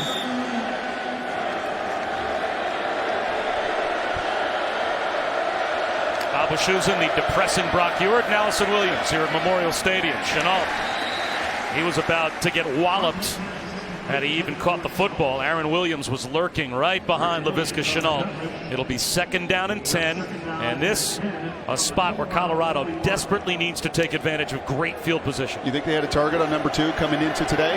11 catches, 200 yards a week ago. Nebraska has known just where he is on every play. Screen. Nothing there. Luke Gifford. He smelled that one coming from a mile away. It's a 4-yard loss as McMillan goes down. And here comes the crowd again on 3rd down and 14.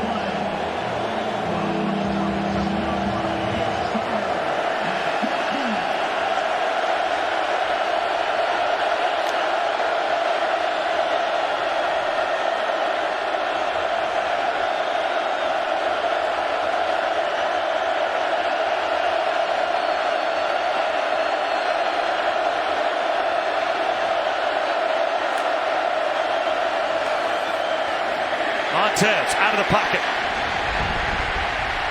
He goes down again. Tyron Ferguson.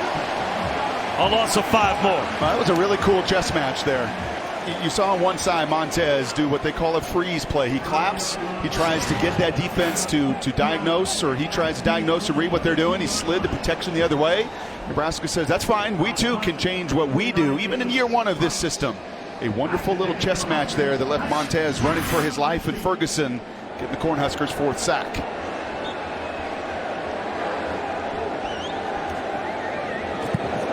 Barely getting it away was Alex Kinney. Tyjon Lindsey with a flag down to his 34-yard line. That was a big stop by the Nebraska defense as well to get a sack, to get a 3 and out. They hold on to the lead, and Colorado does nothing with great field position.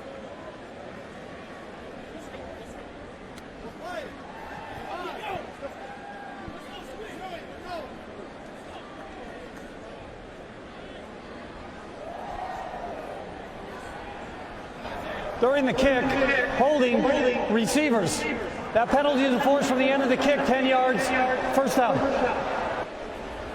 How did Scott Frost eventually, as the prodigal son, come back to Lincoln? Well, it all began as a player from Stanford to Nebraska. Then 4 NFL teams, the Jets, Browns, and Packers. Eventually with the Bucks as well. An assistant coach at Northern Iowa, Oregon, the UCF head coach, and then finally, in December of last year, accepts the head coaching job back, revisiting his glory years at Nebraska. Going down and somehow getting a pass off was Adrian Martinez. They will rule him down by contact. 2nd down. And it seemed pretty clear that that is going to be the right call by the officials, and it avoids disaster for Nebraska. Well, it's Mustafa Johnson yet again. He had the sack on the previous possession, and clearly the left knee down. And clearly this is going to be a no-no. Don't you ever try to do this again. And good for you in a split second. That knee obviously down. Terrific play. We've called Johnson's name a number of times. Been a difference maker. Swing pass to Ezigbo. He makes a man miss. And he's got a 1st down. All those stops along the way for Scott Frost led him right back home. And as an example of just how excited this community was about that, there's a book about his return home. Before he even coached a game, this thing was published. But keep in mind, guys, he didn't just play here. He grew up here. His parents were both coaches locally. They were kind of academics or athletic celebrities here in town. And how about this? In the book, there is actually a picture of a letter from Tom Osborne when Frost was a sophomore, encouraging him to keep working hard. And guys, you know all the Cornhuskers fans are excited for the next chapter of Nebraska history that Scott Frost writes. Impressive. He actually hosted me on my recruiting trip to Stanford. How about that? Over 20 years ago, almost 25 years ago.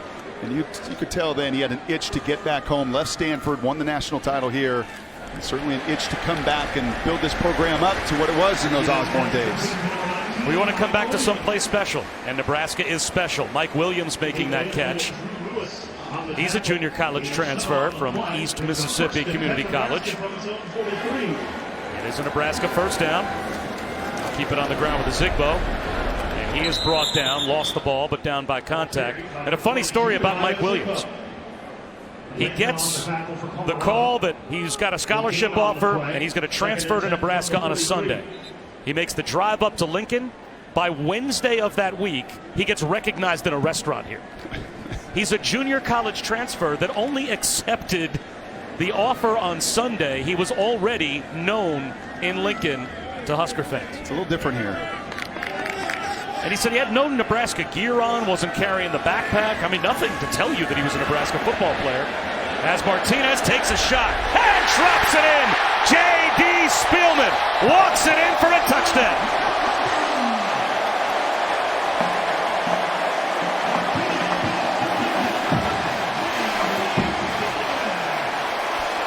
Just wondered when Spielman was going to get into the act.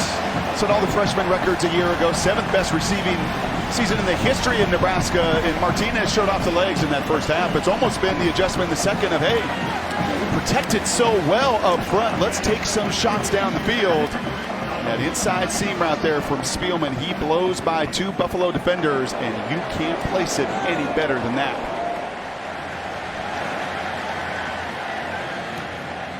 Nebraska back up by 8. 5:35 to go in the third quarter. Adrian Martinez takes a shot, and J.D. Spielman does the rest. 57 yards. Still a one-possession game.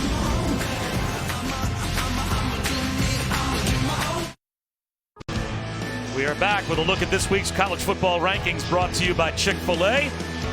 And there are some teams in the top 10 doing work right now. Georgia at South Carolina with a 17-point lead. And Notre Dame comfortably in front of Ball State. Washington an early 10-0 lead against North Dakota. I heard the Bear this morning.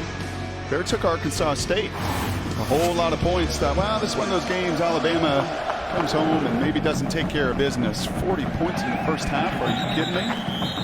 How about the touchdown throw from Adrian Martinez and a freshman quarterback, Brock, showing you something? Yeah, that's pretty good. So you've got a vertical route here and a hitch route from Stanley Morgan. Those are your 2 routes and 2 choices. Okay, now what's really cool here is there's a moment of truth. A young quarterback can take this hitch. There's a lot of cushion, and a lot of freshmen take it, but not Adrian. He sees a massive amount of green grass, and in that moment he says, nope, I'm going to give J.D. that chance. You know, this whole idea and the mindset that Scott Frost has here, a big sign right outside their weight room, there's no fear of failure. You just don't take the conservative, just go the easy route, throw the little hitch route, and just play it safe. A lot of coaches would teach that. Just take what's there, just take what's there. Nope, I've got J.D. there, man, and if he's even, he's leaving with that amount of green grass. I'm going to put 6 on the board. Can Montez answer? The pass rush gets home again. Down he goes. Sack number 6 for the Huskers. Then it's Khalil Davis again. The Davis brothers, his twin brother Carlos, they're both doing work up front. Yeah, the big man, it's all about his hands. Watch him right here. He just uses his hands. He splits the double team. He says thanks, but no thanks. And in that combat at the line of scrimmage, you see time and again who gets their hands on the other first often wins.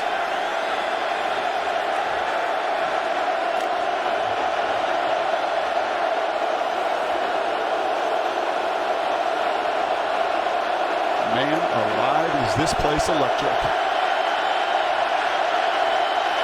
Play clock at 2. Seam route, incomplete, looking for McIntyre. And McIntyre thought he was held.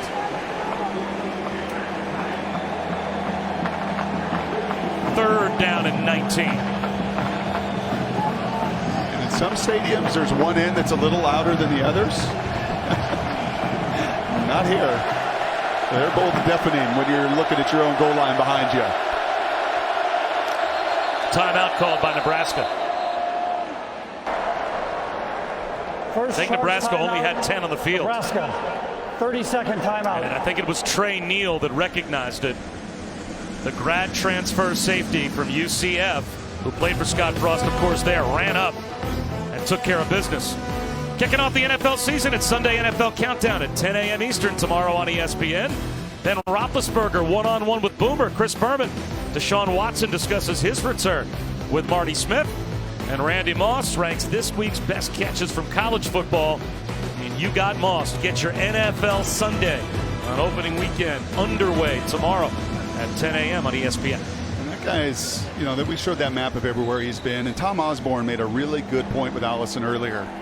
He's not just a quarterback. He's been a defensive coordinator. He played safety in the league. His influences are in every phase of the game. A special teamer in the NFL, too.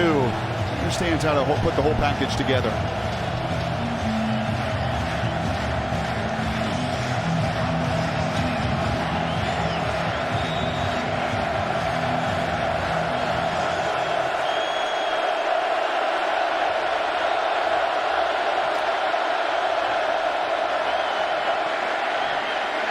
Montez to the sideline, coming back to help his quarterback is Winfrey, and he backs his way for a first down.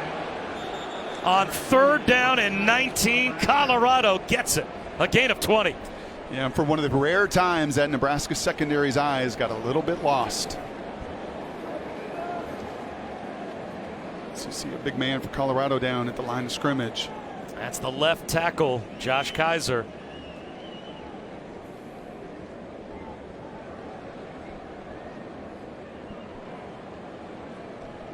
So that tempers the enthusiasm a bit of just picking up that first down. 20-yard gain as you are looking at your senior left tackle down, and they are looking at his right leg, maybe his right ankle.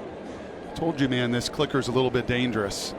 I also talked about the eyes, and look at Lamar Jackson here. Okay, this is 3rd and extra long, and his eyes are all the way back into the quarterback. And when he scrambles, and he's got his own responsibility to the outside.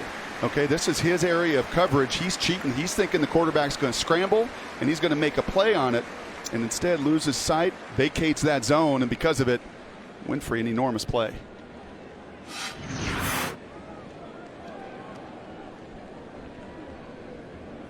And Lamar's been good. I mean, we've not called their name an awful lot. I just loved his comments. He said, we're really benefiting from the way we do things. When you play corner, you want to talk about a fear of failure. Can have it. No career interceptions. Last year out on the edge and on the perimeter, just sometimes just afraid to pull the trigger and make a play. That mindset has largely changed, but an excellent job by Montez to buy a little extra time to make that play happen. That's a redshirt freshman, William Sherman, that takes over at left tackle. So on a day where already Nebraska has more sacks than they've had in any game in 4 years, senior left tackle out, redshirt freshman back up in. Jet sweep. It's Winfrey again.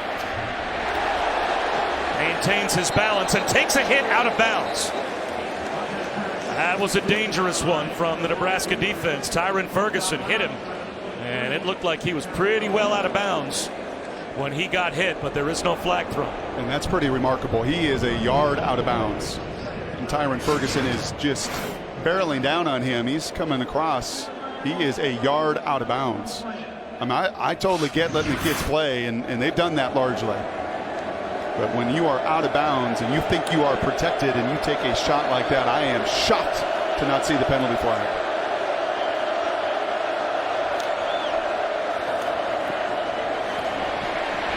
Montez, a strike to Chenault.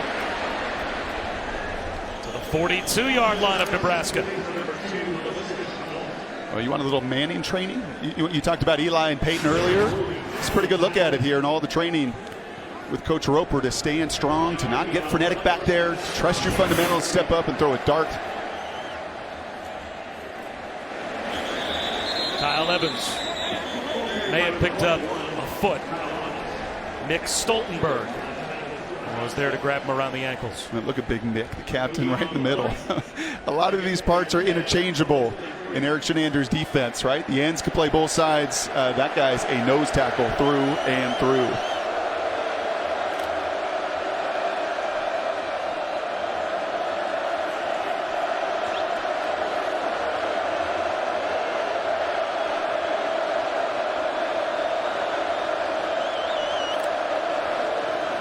Play action for Montez.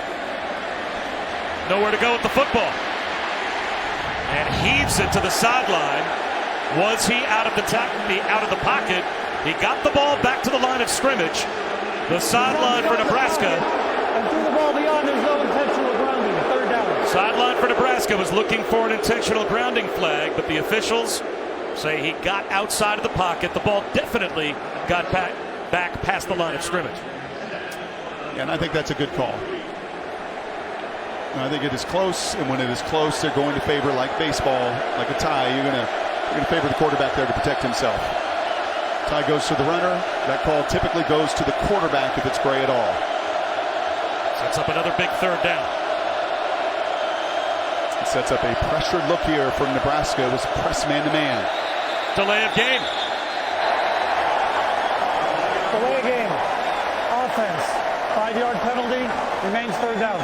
And that's 6 sacks. That's looking at defenders there at the line of scrimmage or in your face. That's after a throwaway now. That play clock starts faster. So you scramble, you throw it away. You got to get back and get everything set. But that delay of game, as much as anything, you can attribute to that constant pressure, the harassment, the sacks that weighs on a quarterback.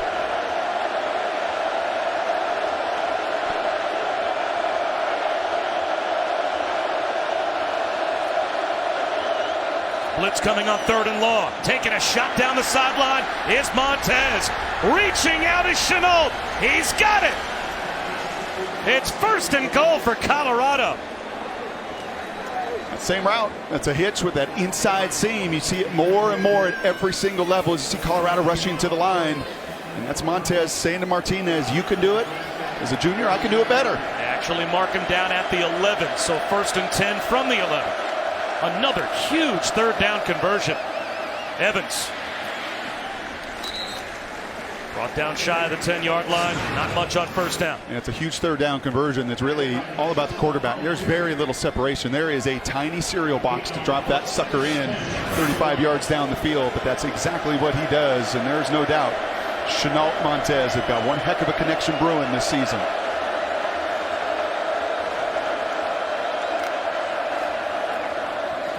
Evans up the middle. To the 8-yard line.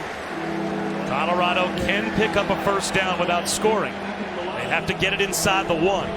So this will be 3rd down and 7 from the 8. I like that 1st down run, but man, that 2nd down run right there into a lot of bodies puts a lot of pressure on this 3rd down.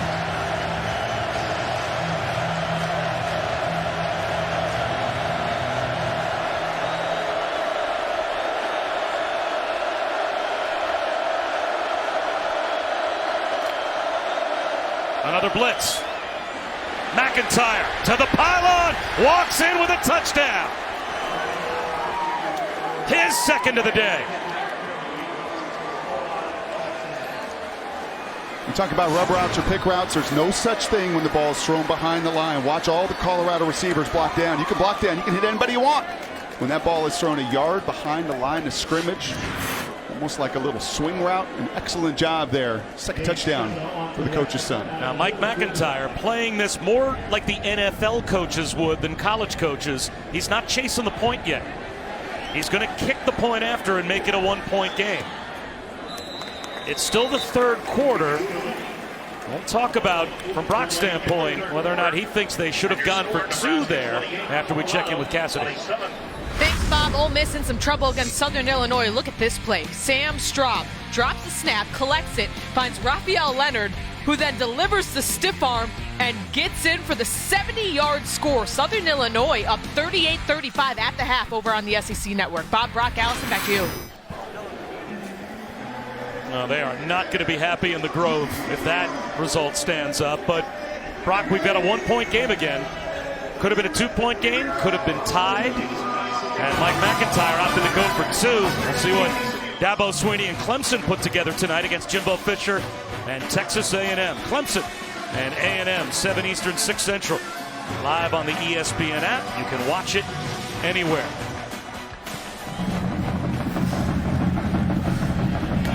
Spielman will take a knee. Would you have gone for 2? I don't think so. I mean, just look at the number of plays here. 59-55. We're not even to the 4th quarter. I just there's so much football left to play, and we have seen that and felt that over the course of this game that I think that's the wise decision. There's 6 minutes to go in the 4th. I think that's what those coaches' sheets have, right? They've always got the little decision-making process. Then it may be a little bit different. But after you score this touchdown on a perfectly execute, that's all about timing. You can see the receivers in front. They're all blocking down the field. That's because that ball's thrown behind the line of scrimmage. And it makes and paves an easy way there for McIntyre's 2nd touchdown. Must be amazing for Mike McIntyre to see his son Jay out there scoring touchdowns for him. He played for his father as well, George McIntyre. At one point during a long coaching career was at Vanderbilt, and Mike was one of his players. Offense, 5-yard penalty, remains first down. And now Adrian Martinez, just unaware. The true freshman takes a delay of game to start the drive off. I think Scott Frost didn't mutter anything, but in his head said that's what true freshmen do sometimes. Screen. Maurice Washington, blockers in front. Close to a first down.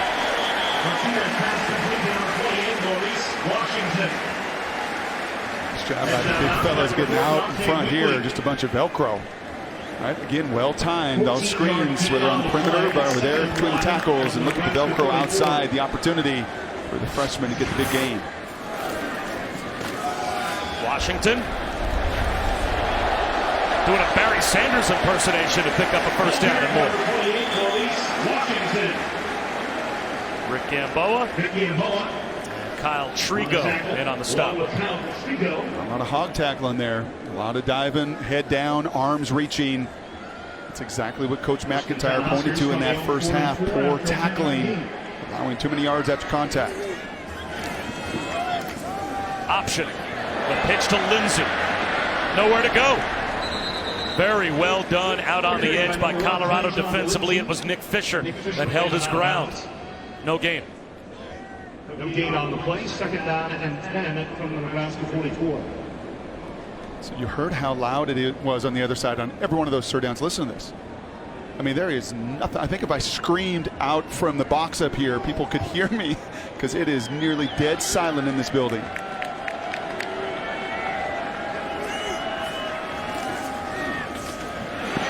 There goes Martinez. No one home in the middle of the field. And he rides a tackler all the way down to the 31-yard line. Brock, you mentioned the noise and subsequent lack thereof when Nebraska's on offense. I've been tracking it on a decibel meter. When it's third down and their defense is out, it's about 105 decibels, equal to a diesel truck. But when it's the offense out there on third down, it's in the low 70s, which is like loud singing. You are right, though. It gets very quiet when they need it to be. And they get one more snap off before the end of the quarter. Martinez floats one to the goal line. Stanley Morgan lost it. All 90,000 were about to take it back up to 105 decibels. They thought the senior had a touchdown. You don't normally see Stanley Morgan cough it up when he has a chance for 6, but he drops it right at the goal line to end the third quarter.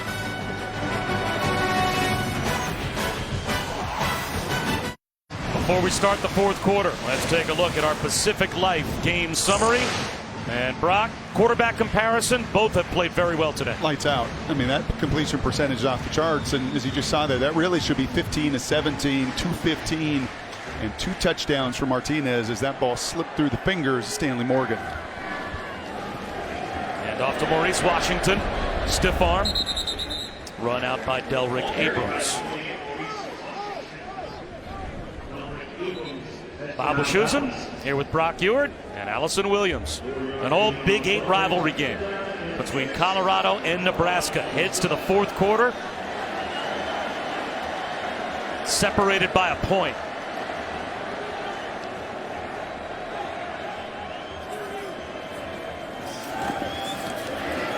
Martinez out of the pocket. And Sturtson across his body. Sets up a big third down. Or check that fourth down. And a big-time decision that Scott Frost does not hesitate for a second.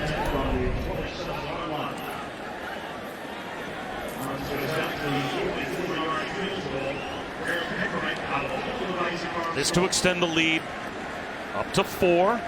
And this is a true freshman kicker, Barrett Pickering. So this is his first ever field goal attempt. He's been perfect so far today on point afters.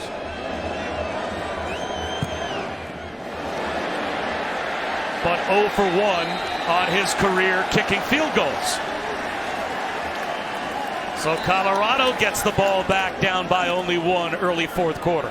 And as Colorado gets the ball back, I would think in the final 14 minutes we're going to continue to see a whole lot of Laviska Shenault. He's been everywhere.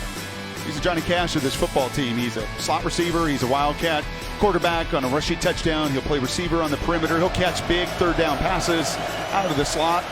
I mean, he really is remarkably at 6'2 plus 220 pounds of receiver first. You know, many times we see these slash players and they're not really anything. They're a little bit of a bunch of positions.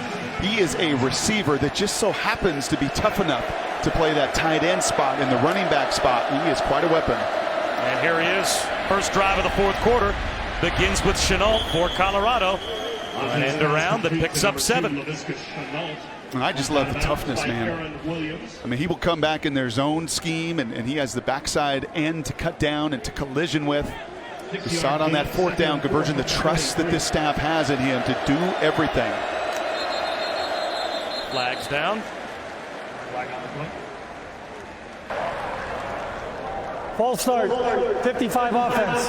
5-yard penalty, remains second down. Brock, Laviska Shenault is tough and he is strong in the weight room. He doesn't work out with the receivers. When it's time to do squats, he's with the linemen. He squatted 475 pounds. That is a wide receiver. That's absolutely remarkable.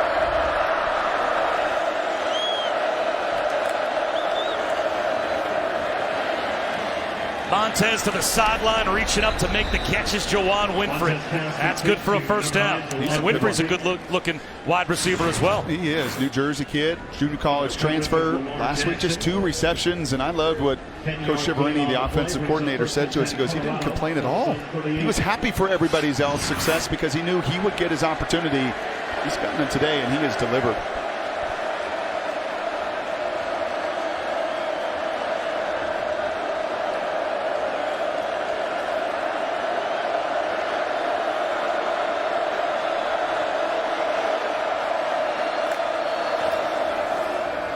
Kyle Evans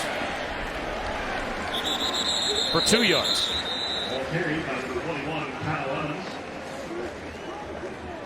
Tell you what, they have committed to that here in the second half, haven't they?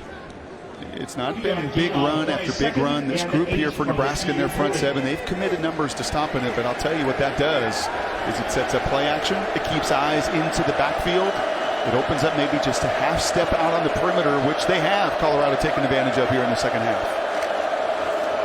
Here comes a blitz off the corner. Man-to-man down the sideline. KD Nixon can't haul it in. Steven Montez threw down the sideline into one-on-one coverage right over the top of the side where the corner blitz came from. And that was Mr. Boodle again. I mean, we have called DiCaprio's name 3-4 times in the red zone. They've been testing him. There is no doubt he had a mark on him coming into this game to challenge. And he has delivered again and again and again and again on that one. 3rd down and 8.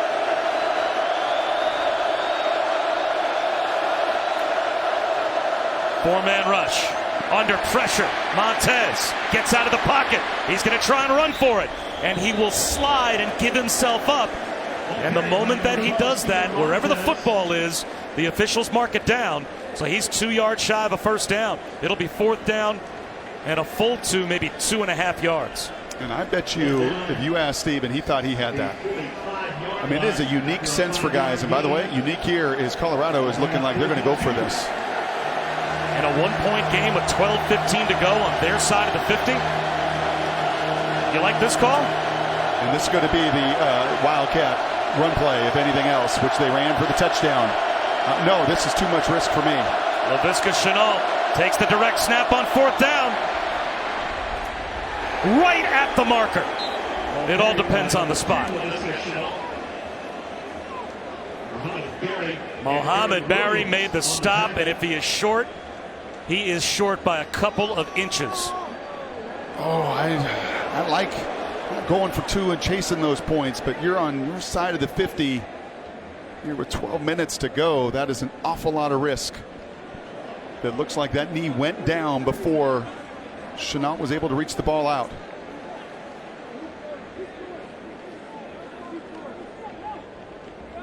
Will the gamble pay off for Mike McIntyre? They're going to stretch the chains and let us know. Oh my goodness. Wow. That is literally the nose of the football. If Gene Steratore was down there, he might have taken out the credit card and tried to slide it, the index card, try to slide it in between. That is how close that measurement was. And now they're going to go up to the replay booth just to make sure they got the spot right.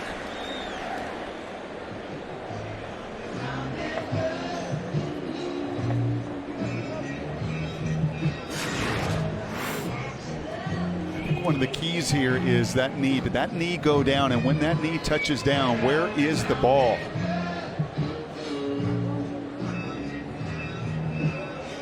Now you have to have indisputable video evidence to say that at no point there, as Chenault was going down, that he got the nose of the football to the 48-yard line.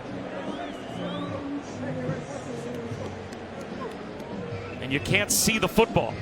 At least from both of the angles we've seen so far, his body shields the ball.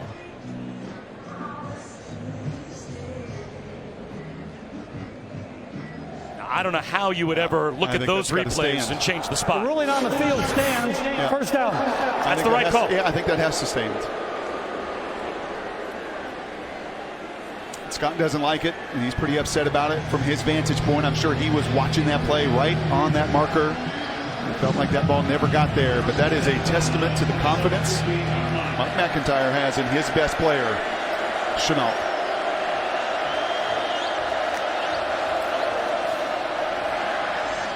Easy pitch and catch. And breaking a tackle. And picking up a first down is Tony Brown. First time we've called Tony Brown's number today. The transfer from Texas Tech.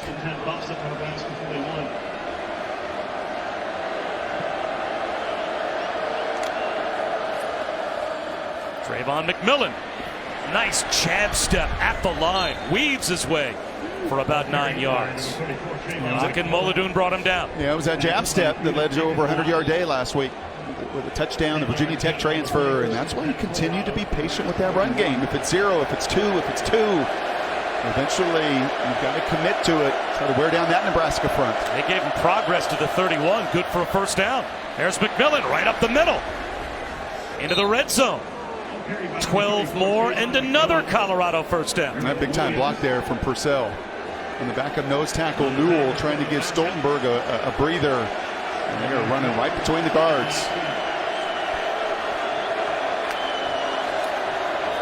McMillan again. Breaking tackles in the backfield. Lost a yard. Well, Darren Chiaverini, the offensive coordinator for Colorado, gave Trayvon McMillan and Kyle Evans the nickname Thunder and Lightning. It was lightning in there to start the drive. Now they're bringing the thunder.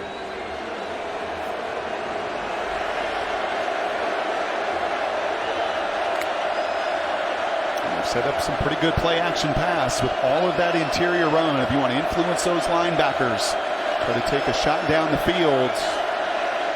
You've done so effectively by committing to that run game.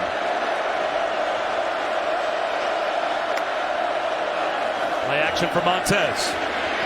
Has to throw it away. Quarterback was out of the pocket. No intentional grounding. 3rd down and 11 at the 20-yard line. He's been the money man on 3rd down. It's been his legs, been his arm. 3-4 occasions here in this second half. You've converted 3rd downs because of Mr. Montez, Allison. Well, guys, one of their big-time playmakers, Katie Nixon, their wide receiver, is not out there right now. He's receiving medical attention on the bench from the athletic training staff. Looks like it might be some sort of shoulder injury, but keep in mind, he is not there. He's a major weapon. Although they do have Laviska Shenault, he is in the slot right to the top of your screen. Montez looks left instead. Incomplete. He wanted Kevion Ento. He got tangled up with Aaron Williams and fell inside the 10-yard line. And no flag comes out, so it will be a field goal attempt for Colorado to try and take the lead.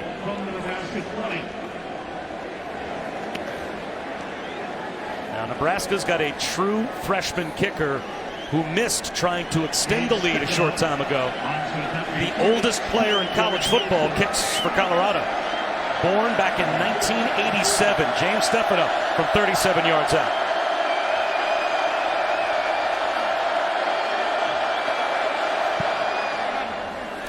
Looks at left. And he can't convert. Nebraska holds on to a 1-point lead. The momentum continues to swing here in Lincoln. The college football playoff lives on ESPN. In Lincoln, but tonight after Michigan State, Arizona State on ESPN. Stan and Max have Sports Center for you. Kirk Herbstreit joins the show with his college football standouts. All the best sights and sounds from the gridiron. And Serena was going for history, but it ends in controversy at the U.S. Open.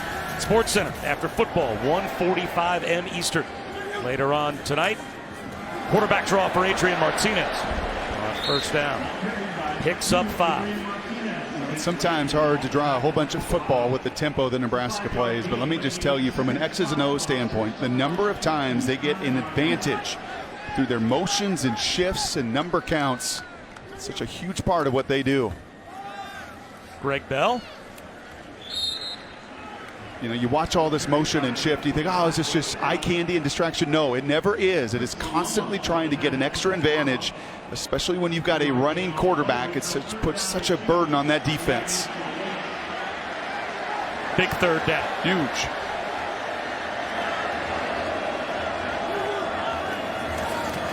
Bell finds a crease into the secondary and drags a tackler to the 50-yard line. Nick Fisher. And Delrick Abrams were trying to track him down. A gain of 20. They saved the touchdown. Well, that's exactly what Colorado needed right there. Abrams in some one-on-one situations at times today have been challenged, and that time he got right on the back, and you make sure you secure that tackle as the last line of defense. Pass out to Spielman. He gets hit hard at midfield. Picked up a yard. Monte Wiggly, man, he brought everything he had in his 190 pounds. There has been some running and hitting today. I think we all look forward to seeing these two helmets play again, right? We all watched it for decades, this old Big A rivalry. And these kids playing as hard as anybody that played in the 80s and the 90s throughout the peak of that rivalry. That toss out on the edge is a live ball, and Spielman covers it up. That looked like a backwards pitch from Adrian Martinez. And so that will be a loss. Yep. It's a loss of 3. Brings up another big third down, this time 3rd and long. Greg Bell empties the backfield. 4-man rush.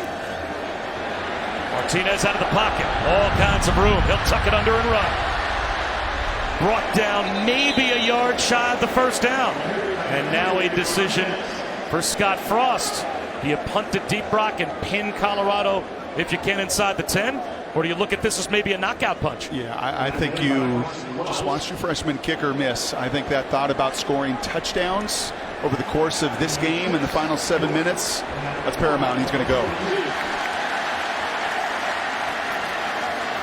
Bell is blown up before he gets anywhere close. Nate Landman, another tackle on a 4th down stop for Colorado. And great field position for the Buffs as they get the takeaway on downs. This kid is something special. Middle linebackers change your defense when you're strong from the inside out. He reads it, he doesn't sit and hesitate, and he makes the biggest play of this game yet. College football on ABC is presented by Walmart. Discover more ways to shop at Walmart today. And in part by Pacific Life. Experience the power of Pacific. Beautiful day to take a selfie on a beautiful campus here at Nebraska. Although what was just made was a beautiful tackle by Nate Landman to get Colorado the turnover on downs. They've got great field position down by 1. And here's Laviska Shenault turning the corner. And it takes 4 Huskers to bring down the man that Mike McIntyre told us reminds him of Julio Jones. Nate Landman with the big rugby-style tackle going low there. It's something he actually learned from his dad, who was a professional rugby player in Zimbabwe, where Landman was born, and he lived in Zimbabwe until he was 3.5 years old and came to the States. So that means he wasn't a U.S. citizen until a year ago. He said, "I'm proud of the fact I was born in Zimbabwe. I've always felt like an American, though, and receiving my citizenship was a very proud and humbling moment." Guys.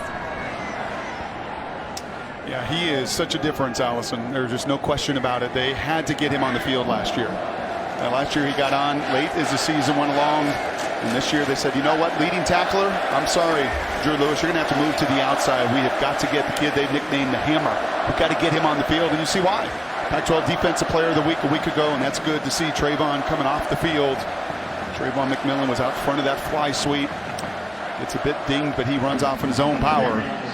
But man, I think all of this, it just encapsulates the physical nature of this game today. While they're spread teams, they're tempo teams, both sides immensely physical. Kyle Evans. A half-yard shy of the first down. Another tackle for Khalil Davis. So Thunder on the sideline. That puts Lightning back on the field. And Kyle Evans. Third down, and they go back to him. And he gets stood up and driven back short of the first down.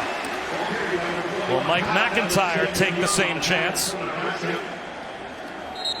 that Scott Frost just took?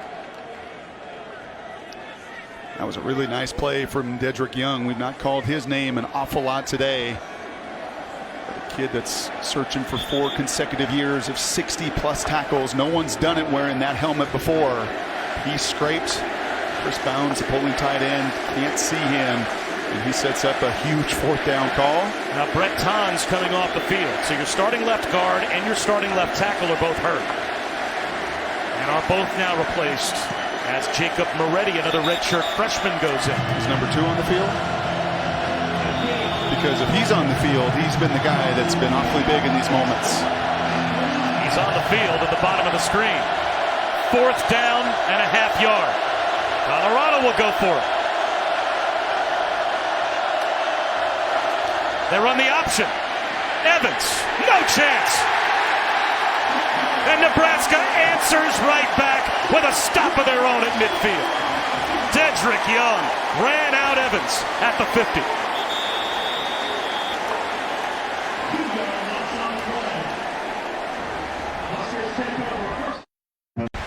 A failed 4th down attempt for Colorado, and Laviska Shenault not involved. Who's the best player on the field? He's right here. How much field does he have to work with? All of it. All of it. That's your opportunity. I know why you called it, because you want to option off one guy. But instead, too much team speed for Nebraska as they get into that short side of the field. And Shenault saying, man, give me any opportunity to make a play. And I had the whole field to work with. An interception thrown by Martinez. It's picked off by guess who? Nate Landman. And just like that, Colorado gets it right back. All the way down to the 32-yard line. All right, I'm exhausted, man. These back and forth. Nobody wants to punt. This is remarkable stuff and probably shouldn't be surprising with freshmen. Look at Landman's eyes. He totally baits him. The true sophomore versus the true freshman. He covers 2 guys. Landman's inside out on that play, and he, I know, is thinking, Adrian, I'm gonna bait you right into this throw. I'm gonna act like I'm covering that little hitch route out over the ball. And Scott Frost, I am so athletic, I'm going to get underneath that, and I'm going to make a game-changing play for Colorado. The first 2 possessions of the game were turnovers by Nebraska that resulted in Colorado touchdowns. That's their 3rd giveaway. Now what happens? Here's McMillan. 3 yards. Already inside field goal range, although Stefano missed his last kick. Number 2's got to touch the ball here, right? Game on the line, deciding drives, he's got to find a way to get the ball. He's at the bottom of your screen.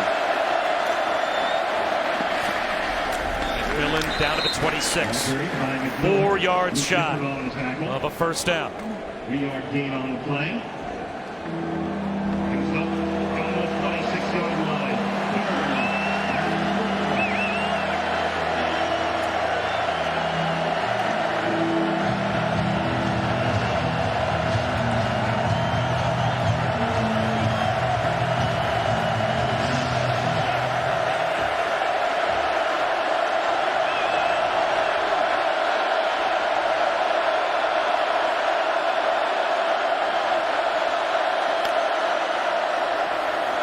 Montez, incomplete.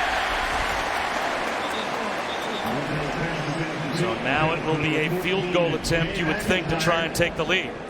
And here comes the field goal group. That's a rare miss there in this game for Mr. Montez. That was a really well conceived play. Everything you want. Unfortunately, fundamentals fall away, as does the ball into the turf and putting more pressure on Mr. Stefano. From 43, after missing from 37 on his last attempt, to give Colorado the lead back.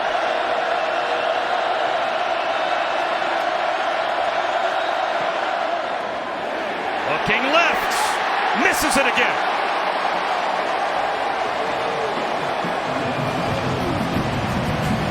Wow.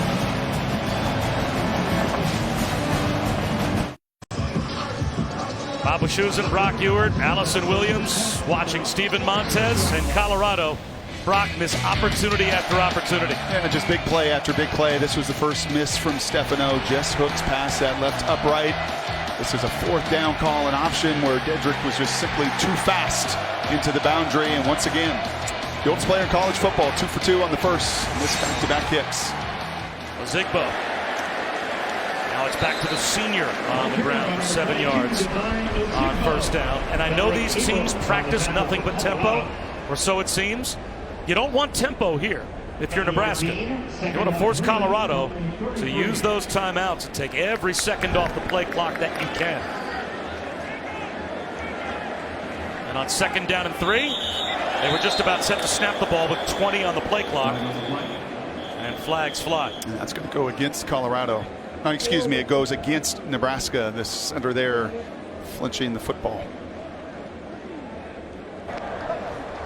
Number 32 of the defense, calling cadence. That's a delay of game. 5-yard penalty.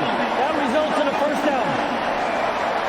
Let's see if we can hear this. And that umpire knew.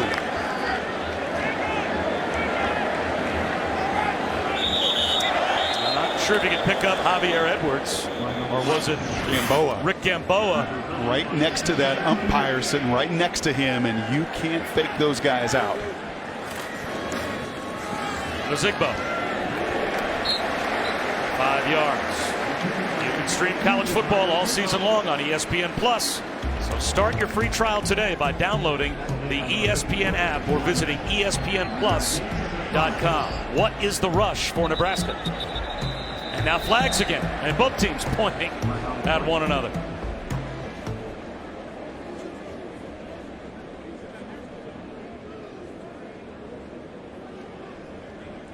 Number 20 of the defense entered the neutral zone, causing the offense to false start. 5-yard penalty. That's an automatic first down. That was Drew Lewis there, getting into the neutral zone and affecting Austin Allen. Jack Stoll, the 2 tight ends who both flinch. That's a couple critical penalties against Colorado.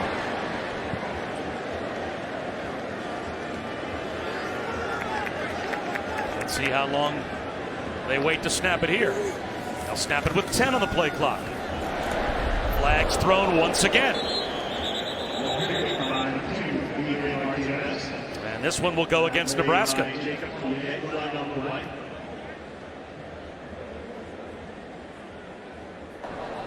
Holding, offense number 62. 10-yard penalty, remains first down.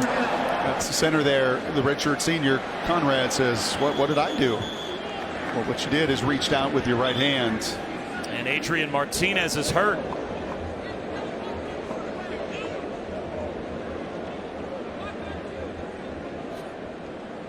Let's see if we can pick up how Adrian Martinez was shaken up. Yeah, and here's going to be the hold, is right in front of you with the center. He just reaches out there with his right paw.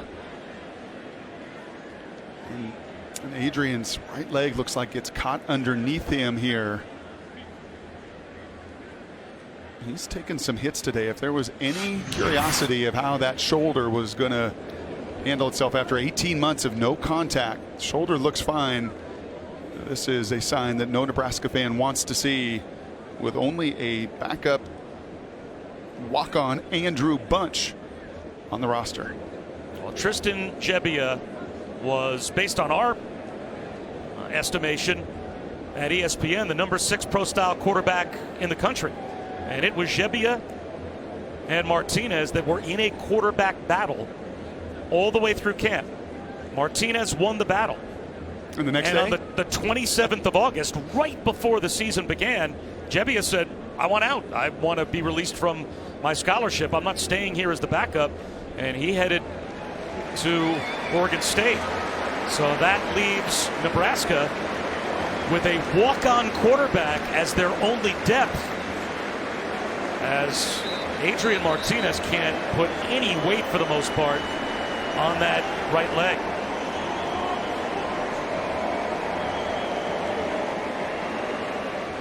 Well, now Brock gets 1st and 20 after the timeout and after the penalty. 3.5 minutes to go, and you're sending Andrew Bunch out there. I would have to think to simply hand the ball off 3 times and put this game on your defense potentially.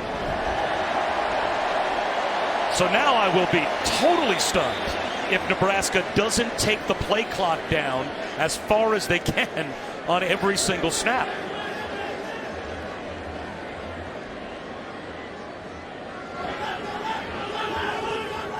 And they snapped it with 12 on the play clock. Zigbo up the middle for 3 yards. You could almost take 2 full minutes off the clock plus if you just let the play clock wind all the way down at 40 seconds. But they're lined up, just about set to go with 23 on the play clock. And they snap it with 18. Quarterback draw. And it's Bunch.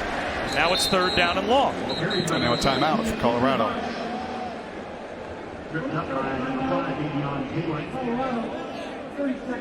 Dabo Swinney and number 2 Clemson with a tough non-conference road test against an old friend, Jimbo Fisher, in Texas A&M. 7 Eastern, 6 Central. Live on the ESPN app, so you can watch it anywhere. That's later on tonight. Bob, I was listening to Sean McDonough, Todd Blackledge on the call a week ago, Miami LSU, and Sean was reiterating the same thing to Todd. Right, just the clock management of what are we doing here? You know, why would you just waste the opportunity to take this game and shorten this game and put even more pressure on Mike McIntyre? And the only thing that I have said to you consistently, I think over 4 years, as we've had this conversation seemingly again and again and again, is this is just what they are. This is who we are. This is what we do. That is what I think of Coach McIntyre. That is what Scott Frost is going to say, is we are a tempo rhythm team. That's what we do. And that's the line that they walk. I'm with you logically, analytically. Everything says shorten the game. But we have seen this too many times for too many years with tempo teams just say, nope, this is who we are. Well, who they are just left a lot of extra time on the clock for Colorado as we check in with Cassidy. Thanks, Bob. How about Memphis and Navy? Zach Abey, a 3-yard touchdown run gives Navy their first lead of the game, and that's how this one would end. Memphis falls to the Midshipmen, 22-21, the final. Bob, Brock, Allison, back to you. So a big win for Navy, and a big 3rd down and 16. And Bunch is going to throw the football up the sideline, losing the football on his way out of bounds, and they will call it an incompletion to J.D. Spielman. Oh, Spielman, it looked like, had it right in his arms and could have had a 1st down and lost it.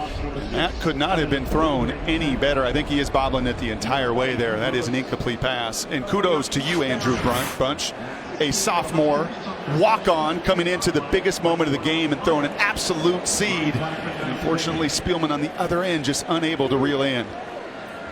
So 2.5 plus to go for Colorado, and they still have 2 timeouts. So this will be on the Nebraska defense to try and hold on to a 1-point lead. Lightborn with a wobbly kick. On the dead run, Ronnie Blackman to the 24-yard line. There's a couple occasions we saw Morgan on a near touchdown reception. I think feels some footsteps here, and Spielman once runs a beautiful route, well timed with the rollout, just unable to really gather possession there of the football. Never really had it. play that Nebraska needed to make to continue to churn this clock. Well, Huskers unable to do so. It was 28-20 when Colorado scored last, late third quarter. They opted not to go for two, and they still trail by one.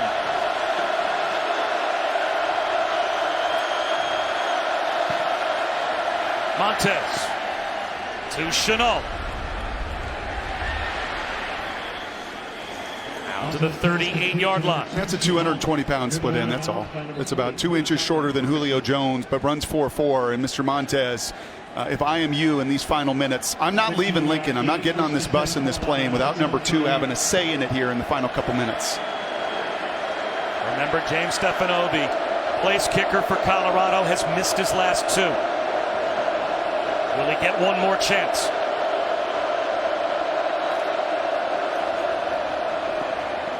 Quick out, caught by Jay McIntyre. Montez pass complete to number 14, Jay McIntyre.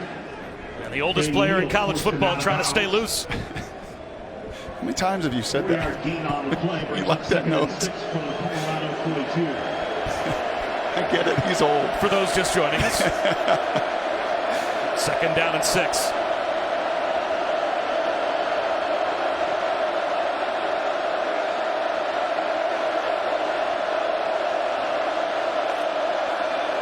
Four-man rush. Montez, incomplete. Well wide of McIntyre. It'll be 3rd down and 6. It's that same throw. It was a 3rd and 6 earlier. They run a really good concept. And he has McIntyre open in the flat. That time open on the out. You just have to trust your fundamentals there. Throw it downhill. And put it on your receiver.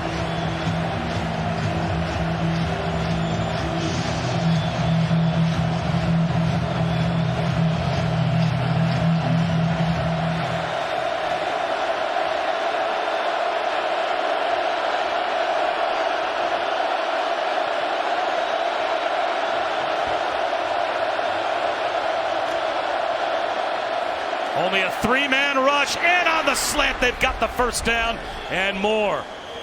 Tony Brown. What a really cool play right there. You motion to the other side. All the attention is to McIntyre and to Chenault, and you run a little slant the other way. Well done. Well executed by the Buffs. Montez, one-on-one in the open field, throws it away. Good job by Carlos Davis. Incomplete rush by number 96, Carlos Davis. And you know he wants one more opportunity. Well, maybe he wants a touchdown. Maybe that's what he wants. But as a competitor, you know that the 31-year-old from Australia wants one more shot to get this right after back-to-back misses. Stefano, a Lou Groza semifinalist last season. His career-long 53. And a man. Montez goes down. Sacked by Ben Stille. 7th Nebraska sack. And now it's 3rd down and a mile. It's coming right at you, right over the center, right here. I talked about hands an awful lot today. Stille, 3.5 sacks paced Nebraska last year. Yeah, you heard me right. 3.5 sacks, was the leading sacker a season ago. 7 today. After just 14 last season as a team. Now, if you are Colorado, you do not have to pick up the 1st down to get into field goal range. If you believe your kicker has the leg to make from 53, you only have to get to about the 35-yard line. The 31-yard line is where you have to go for a 1st down. So are these next 2 plays for the Buffs designed just to get him inside where he can make a 52, 53-yarder? Or are you thinking fresh set of downs? Yeah, it's 3rd and 19, so you got to get some damage done right now. And you better protect with 7 sacks. You better protect first, because anything else isn't getting done without protection.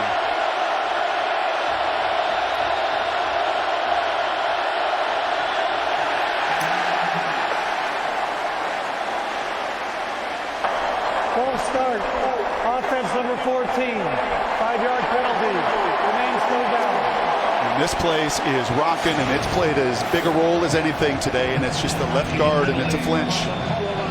You can see his eyes are out there at that blitzer, and it's also the receiver, McIntyre. Both of those guys just flinch, trying to get a grasp on this pressure.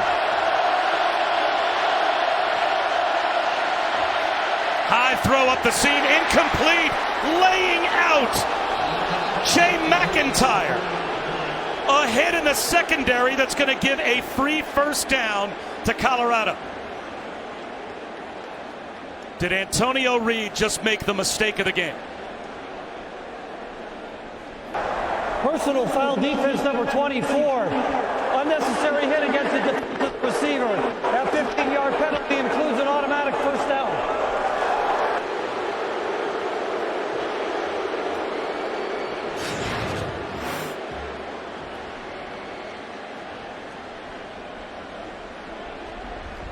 Now they called the penalty on 24. It was Antonio Reed, 25. That goes after a defenseless receiver and gives a free first down to Colorado. Now they're still not quite in field goal range, but it's a fresh set of downs. The previous play is under further review.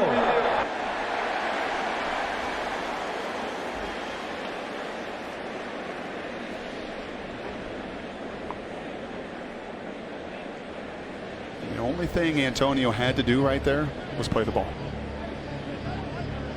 You know, senior out of Memphis, Tennessee, he's played a bunch of ball, 35 games, 5 starts. And from the booth, they are initiating a targeting call here. And the only thing Antonio had to do, and this is happening so fast, it's easy for us to see step by step in this moment, but all he has to do is play the ball. McIntyre's not even going for it. There's no chance. He knows that he's got no chance to run through Reed and get that ball. Now, I don't think it's targeting. I think Antonio Reed will stay in the game. But the 15-yard penalty has already been called and assessed. Yep. So that 15 yards is going to stick whether Antonio Reed gets kicked out or not. That puts the ball at the 40-yard line. And on that last snap, Colorado could have gotten the ball just inside the 40-yard line. You figure that might have put them in a position where they could try a miles-long field goal. Well, now they are in a whole different circumstance with a first down at the +4. So defenseless player, there's no question. Replay at the top of the game to look for the aspect of targeting. There is no targeting. The unnecessary roughness stands. It's first down. Yeah, and I think that's right. He's a defenseless player, and you did not think because of the replays there was forcible contact to the head or neck area. And I would agree with you. It was really to the upper sternum, and Scott Frost is saying then why the unsportsmanlike? Well, the unsportsmanlike because he went after a totally defenseless player, which is something they're trying to take out of this game. It can be unnecessary roughness without necessarily having to have targeting on top.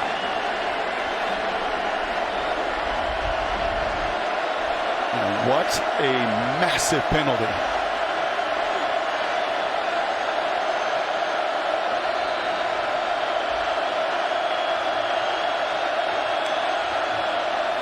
Blitz from Nebraska.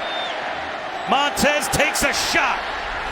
Drops it in to Chenault. Touchdown. Montez pass complete to number 2, Chenault. Unbelievable. From 40 yards out. Best player on the field. Your best players have got to make the biggest plays at the biggest moments, and that's exactly what they did. I highlighted a few different times when he didn't go his way in this fourth quarter. That is that inside fade. That's all the room, even with the safety over the top, so perfectly thrown to Montez. And the biggest difference maker here in 60 minutes of action shows it yet again. That's now 177 yards receiving on 10 catches after 11 and over 200 1 week ago in Denver. And now up by 5, a no-brainer to go for 2.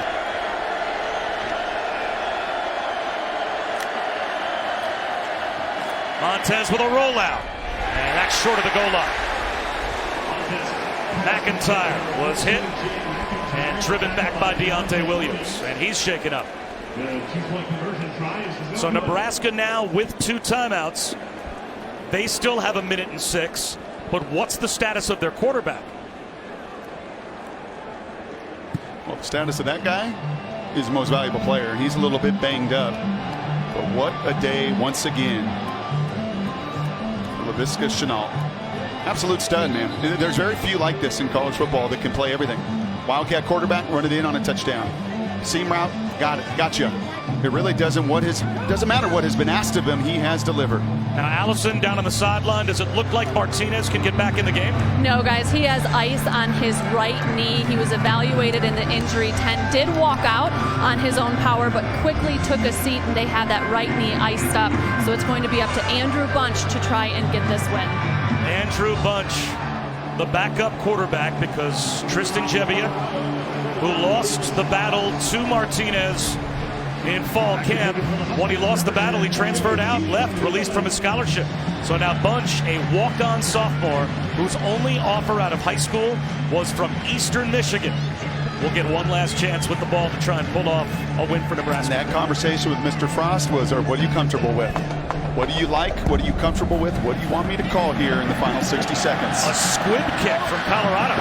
And that gives pretty good field position to Nebraska at their own 36-yard line as the tight end Jack Stoll ran it forward. And on a day of so many stories, what a story. A sophomore, as you just mentioned, he won a state title. I mean, this kid has been a winner. Chenault the stud on his side. But this is Andrew Bunch, a state title winner, a 3-year starter, a walk-on that's had to earn everything, that watched someone else give up on this program to provide this opportunity. And with 63 seconds to go, 91,000 eyeballs are looking right at him.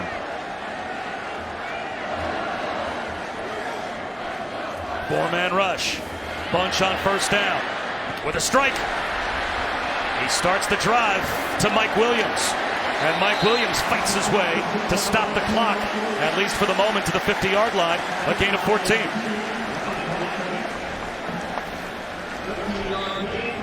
Andrew Bunch threw 79 passing touchdowns during his high school career.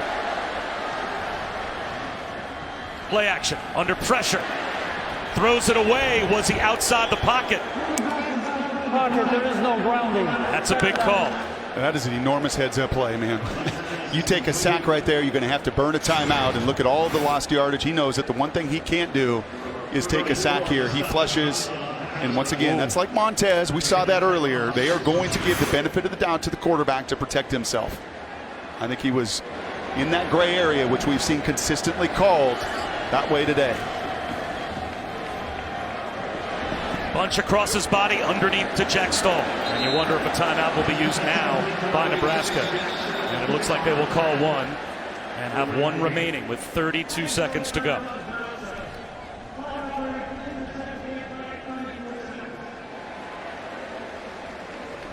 Well, Colorado takes the lead against all odds.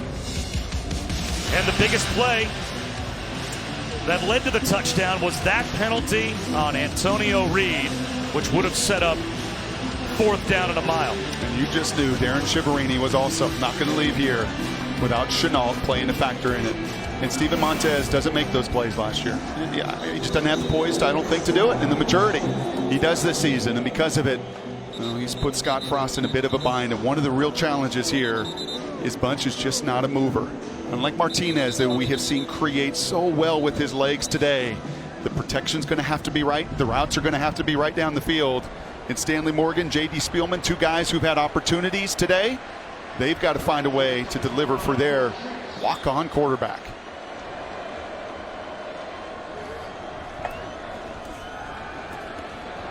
Bunch well protected. High throw to Tyjon Lindsey, all the way down to the 22-yard line. They still have a timeout. Or check that Morgan. Stanley Morgan hauls it in, and they will give him progress to the 21. What a big-time throw, man. What guts from the walk-on.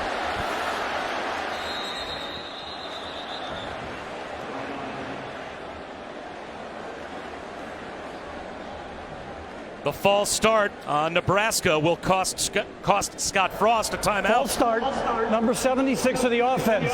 This foul is under 1 minute, which carries a 10-second runoff. Nebraska chooses their third and final timeout in lieu of the runoff. Yeah, because that play was inbounds, that clock was going to run. You false start right there under a minute, 10-second runoff, or you've got a timeout in your pocket, which Nebraska does. You have to use it. But now you've got no margin. Now you have to look to the end zone. Yep. What a crucial penalty. Now you look at that call sheet, and if I said Chenault's got to leave this building getting his opportunity, so does Morgan. And a beautiful job by Bunch right there to buy time, keep his eyes down the field, and just throw another beautiful pass high and away for Morgan to go up and get it. This has to be Morgan or Spielman. Or they have to play central roles in such deception to free other people up. But they're your best players, and you want to go down. If you go down, you want to go down swinging, giving those guys an opportunity. Stanley Morgan, widest to the top of your screen, wide left. Andrew Bunch, swing pass in the right flat. Greg Bell's got to get out of bounds.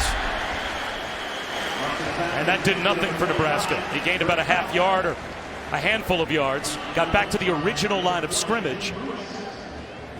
But now it's down to 13 seconds to go. Second down from just outside the 20.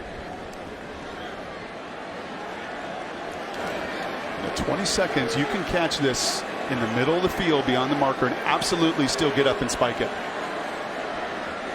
And with 13 to go, that is right on the verge. Heaving into the end zone is Bunch. Out of bounds. And over the wall goes Stanley Morgan. He had him. And he had him, and that is such a long, difficult throw right there. A corner route. He beats Abrams to the point, but if you don't throw that on time, you run out of real estate right into that tight corner. And now with just 7 seconds to go, this ball's got to go to the end zone. Very well might be the last play.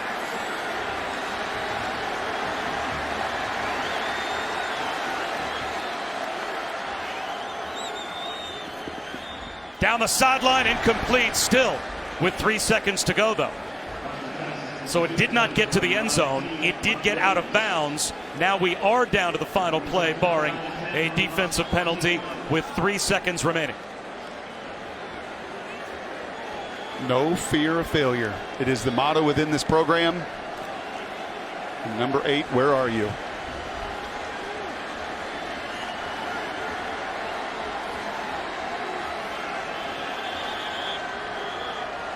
And final timeout, Colorado.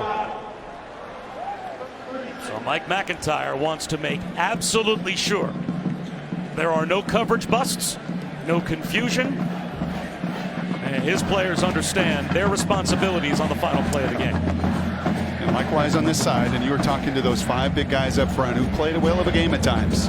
Protected very well. They've run the ball successfully over 300 yards. 129 rushing. The true freshman's going to have to watch with an ice pack on his knee.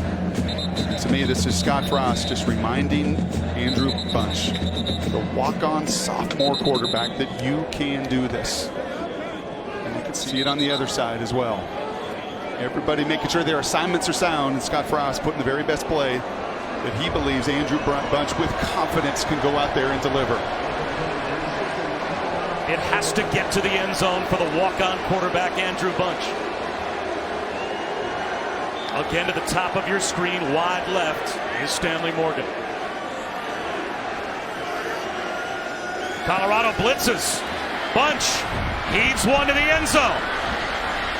Out of bounds and incomplete. Colorado. An incredible come-from-behind win in the 4th quarter here in Lincoln.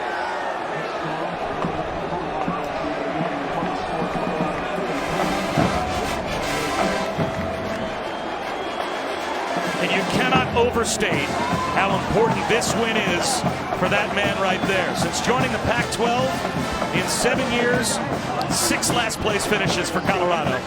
5 of those under Mike McIntyre. 2 years ago, they won the division. And you wonder, was that a fluke 2 years ago? Or was that steps towards rebuilding a program? Many think this is the year that's going to tell that story, Brock. And Scott Frost walks off the field on the short end in his debut at Nebraska. What an incredible call. DJ Elliott, I've hardly said his name, the D coordinator there for Colorado. Mike McIntyre as well. They blitz, they get home, they force the incompletion, and because of it, they go home winners. Let's go down to Allison.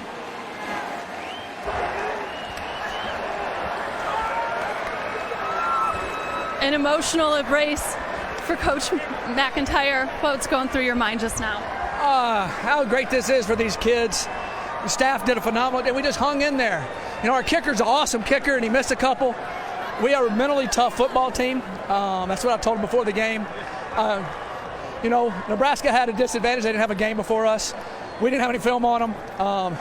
Number 2 is a heck of a player. I sure hope he's okay. And I'd just like to thank our team, our fans, and wow. Thank y'all. Appreciate it. I saw the big hug with your son. What makes this one mean so much? Well, the way he played. I got a dream come true today. I got to beat Nebraska, and I got to watch my son make some plays. Pretty special. Pretty special. A special player in LaVisca Chenault as well. Yeah. What did you call up on that game-winning touchdown? If LaVisca got pressed, we said go at it. You know, go at it. So they pressed him. He made a play. Great throw. Just unbelievable win for our program, and a special day. Thank you. Thank you, Coach Mike. I appreciate it. A coach on the hot seat. His son's on the team. He scores touchdowns. They find a way to win it. An old rivalry game in the fourth quarter. I mean, that's college football. I don't know. There. Yeah, if you don't love every second of that, man, you don't love college football. And the last play here, Colorado, who took risks throughout, who didn't punt, who went for it, they go for it again. They bring an extra. They overload the weak side there of that protection. They were not going to let the walk-on get comfortable. They set the tempo. They bring the blitz, and the ball falls aimlessly out of bounds with tears in his eyes right there. I mean, that's I can't remember a game. Scott Frost watches his first game in this building a loss. I don't know if I can remember a game lately, Bob, with so many stories. So many players with so much unique backgrounds and grit and journeys and stories and so much meaning for both of these programs. What a well of a game. Congratulations to Colorado, and congratulations to Mike McIntyre. Tears in his eyes as he celebrates the old Big 8 rivalry win over Nebraska. 33-28 is your final. For Allison Williams and Brock Hewitt, I'm Bob Wischusen. After the break, we go back to the studio. Bob, thank you so much. Fantastic game here in studio. Kevin Nagani alongside Mac Brown and Jonathan Velma. Congrats to Colorado. You saw the emotion from Mike McIntyre as a coach. What's that like? Nothing better. He wins against a rival on the road. His team comes.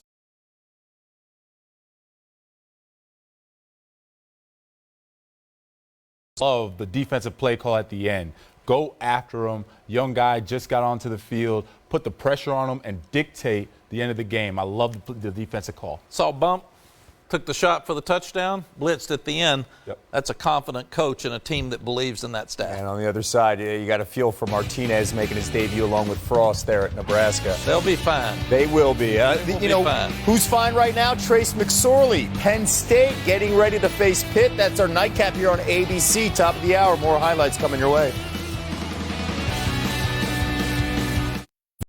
Kenny Pickett, get ready, Mac. You're a big fan as he gets set to host Penn State. Top of the hour here on ABC.